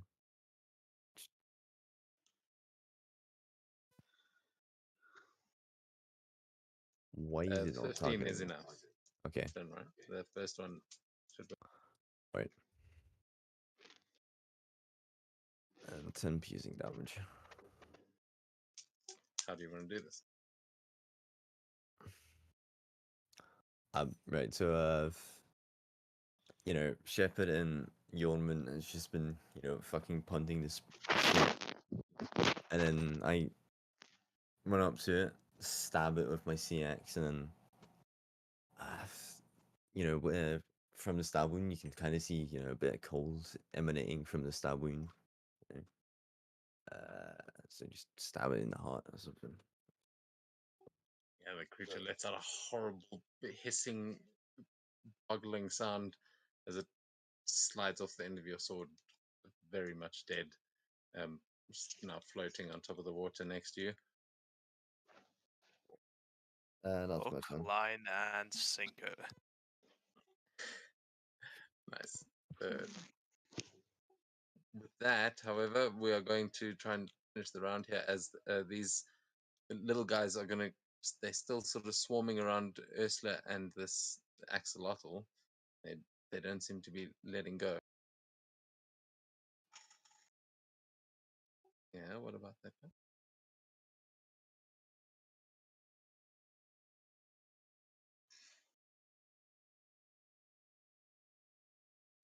Oh, actually, they're going to go for the rider again because they've realized now the danger. So you'll see a bunch of poison quills come flying out of these creatures.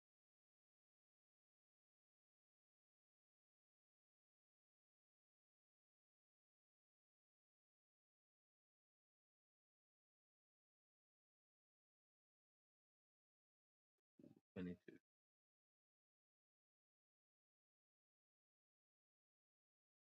You got any reactions? Nope.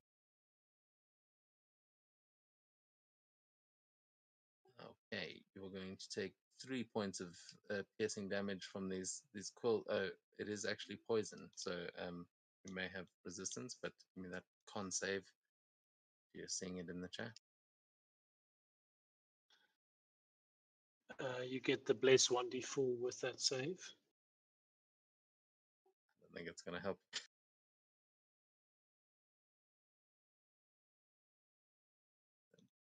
Why is adding multiple? Oh, that was for the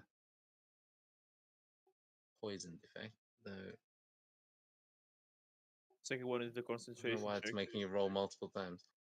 I think the first one was the concentration. First one was Yeah, damage. it removed it, I think. but I don't understand. Let me just double check.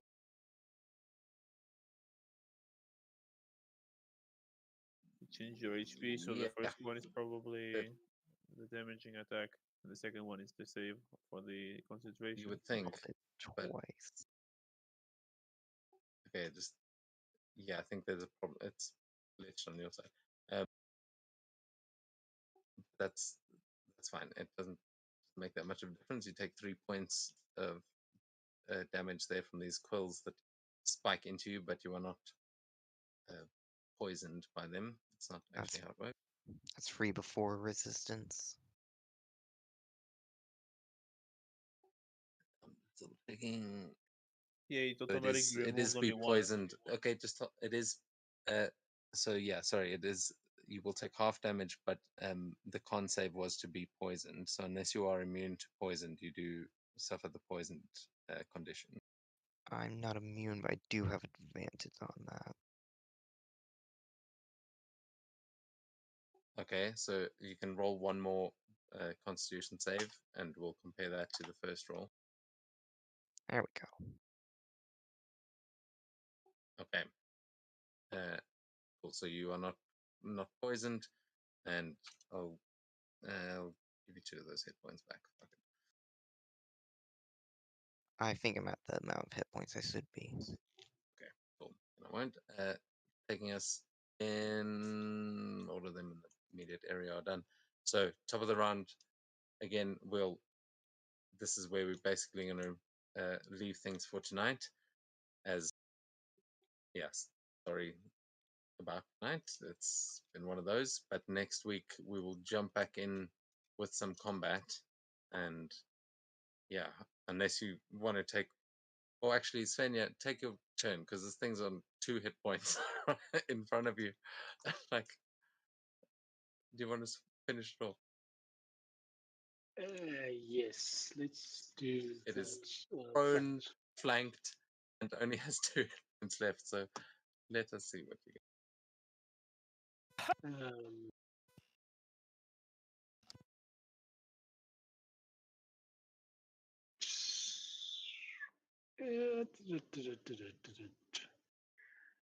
range spell attack what I think she will do for just visually doing stuff, she'll just bring the rapier back into her hand. It feels like such an overkill with the rapier. What if I miss it?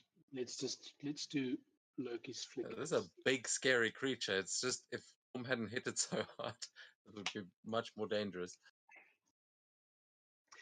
Yeah, I want to get advantage on the strike because it's prone, so she will bring the rapier back into her hand and actually poke at it. But now I need to find the Definitely have devil's advantage. rapier.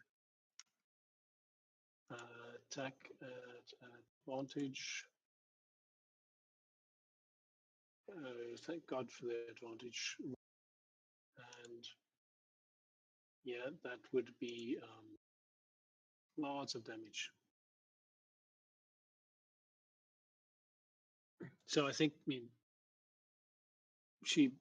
the rapier comes out of the air. It was coming back from the river towards her, and as it sort of reaches her hand, she just would point down into its head and sort of just bash it with her other hand on the hilt, so it just goes through the skull to the ground. Yeah, like you would use an ice pick to crack ice. And that means no. Is anybody desperately in need of healing right now? And no one that I know of. Okay, so she then, because she used that, she has no bonus actions right now for this round. Wait. It's still got another smaller one right behind you, and there's 3 currently surrounding the axolotl, but that seems to be everything still alive within range. Yeah, so what I think she would do is move around. If I can get my token to select move. Come on. Why is it not moving me? Just to behind these two so that there's a flanking kind of thing.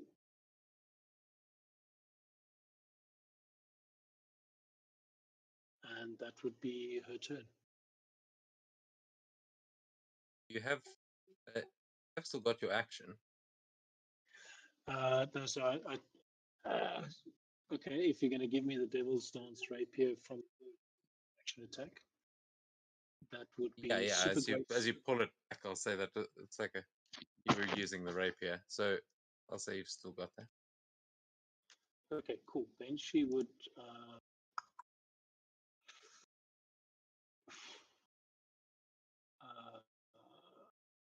stand behind this one, and she can't concentrate on Blaze, so she will just flick out her fingers from behind as other little creature standing in front of her, and this little dagger would flick from her fingers into the back of the skull. And make that attack. Why did not? It doesn't actually give you a attack roll for that one. We've got to fix that. Okay, so slash roll 1d20 plus 6. Machine roll.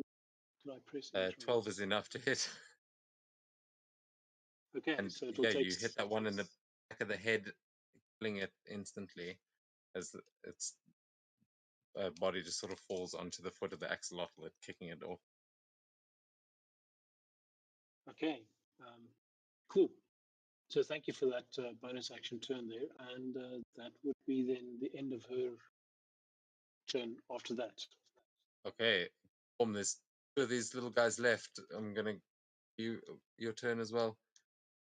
We'll see if you and Carmilla can finish it off in this. Yeah, let's do the end of this round. Yeah, I'll go here and smack him, my hammer.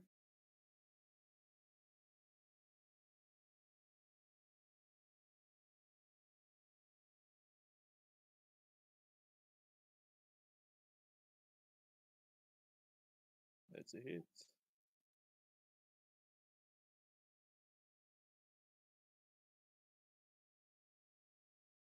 And a kill. Yeah, he just bash his head.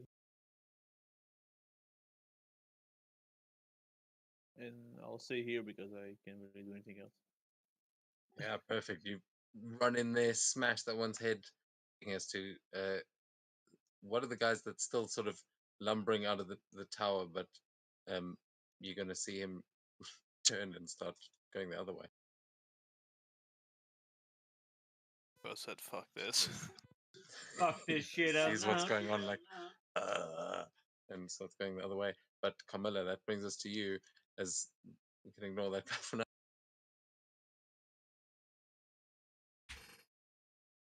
Oh.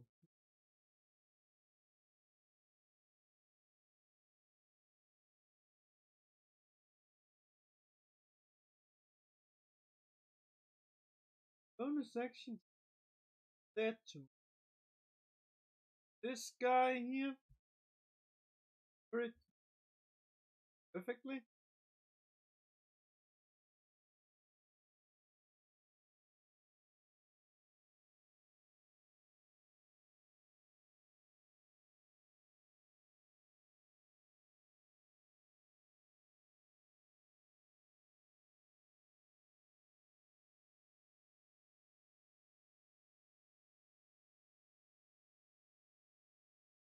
And oh.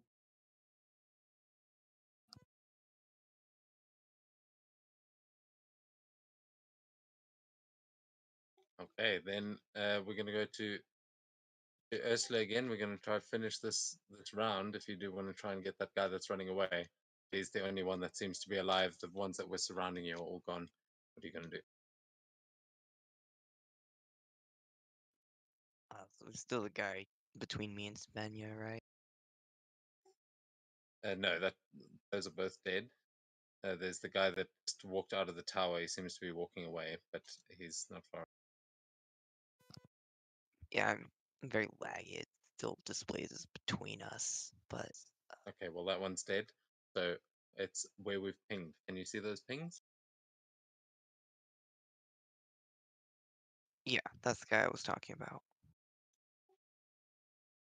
Anyway, I'll Okay. talk in Yes, grasp. Svenja's not. It's not between you and Svenja, but okay. Oh, now it shows it's dead. I just asked your pings on the guy I was talking about. I'm gonna switch to the stream. Okay, that's not the guy I was pinging as well. I don't know, but there's one guy like within 30 feet of you, Okay, yeah. or 35. Gonna It's within 30 feet of the axolotl. So pseudo if you want ray of frost at that guy. Okay.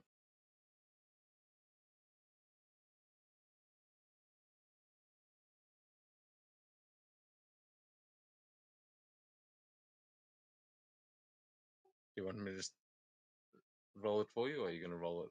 Oh, there we go. Yeah, that.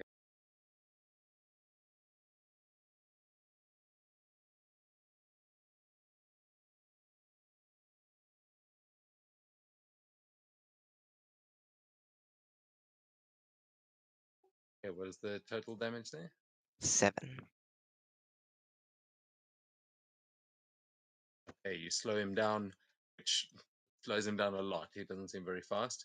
But that's your action. Are you going to try anything else? Kukavi is also going to attack.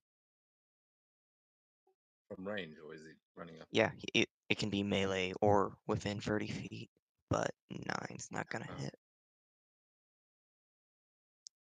And yeah, apart from the healing, well, I don't know if I can do right now. That no, nothing has advantage, or not mine. Anyway, yeah, that's my turn. Okay, Yormund, it's on to you. Oh, I'm gonna try and make this quick. Oh god. But on the right side, in the last 5 minutes, Foundry actually came online. Oh, good. Just in time to try and pick up Yes. this last guy. Right. Yeah, I'm just going to try and bash this guy's face in with the shield again.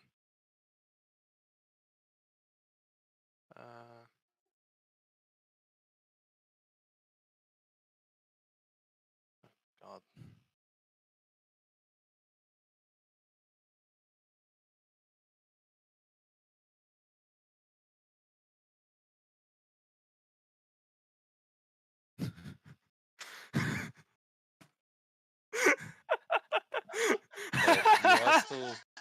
You are still blessed. Oh, you added the bless. Holy shit. Okay. Yeah, you push up against this thing, but it's like trying to get away, and it's just pushed up against the wall.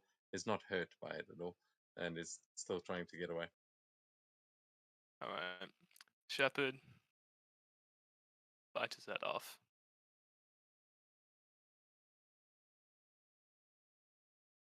Please, for the love of God. They know. Oh. Oh. He's done it.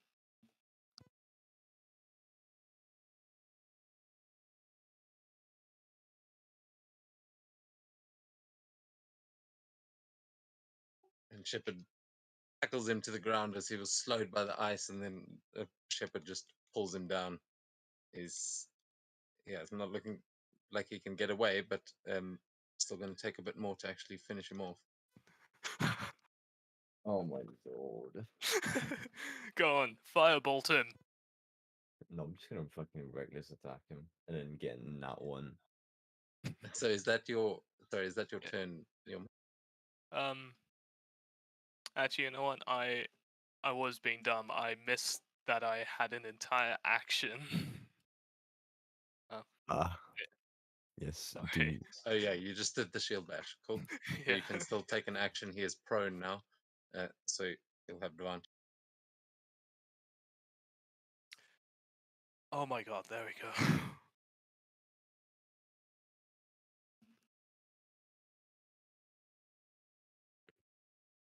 Oh, you have to be kidding. Wait, I have giant smite. Yeah.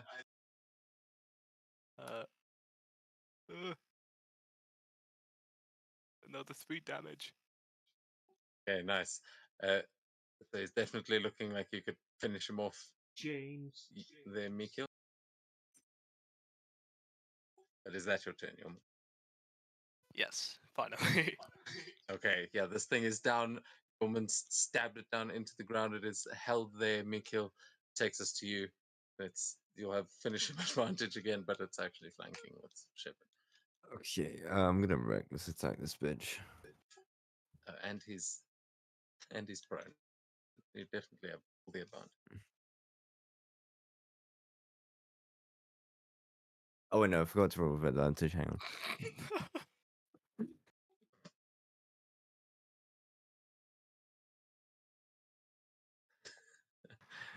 11 is his AC. Meets it, beats it. Okay. Oh, thank God.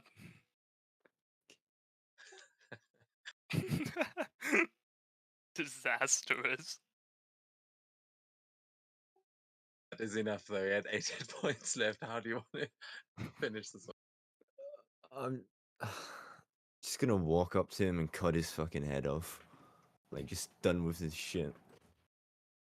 Yeah, the rest of it down by Shepard and Yormund. You just knock head clean off, and that is going to bring us out of combat for now, as you guys have cleared this first little wave, and you feel like you've probably cleared this tower. And that is where we will end things for tonight, as you guys finish this little battle, and we will rejoin you next week to see if you can find whoever was poisoning the river. It seems you found the source, but whatever these creatures are seem to be working with them, if not created by them. That is awesome. The lag is so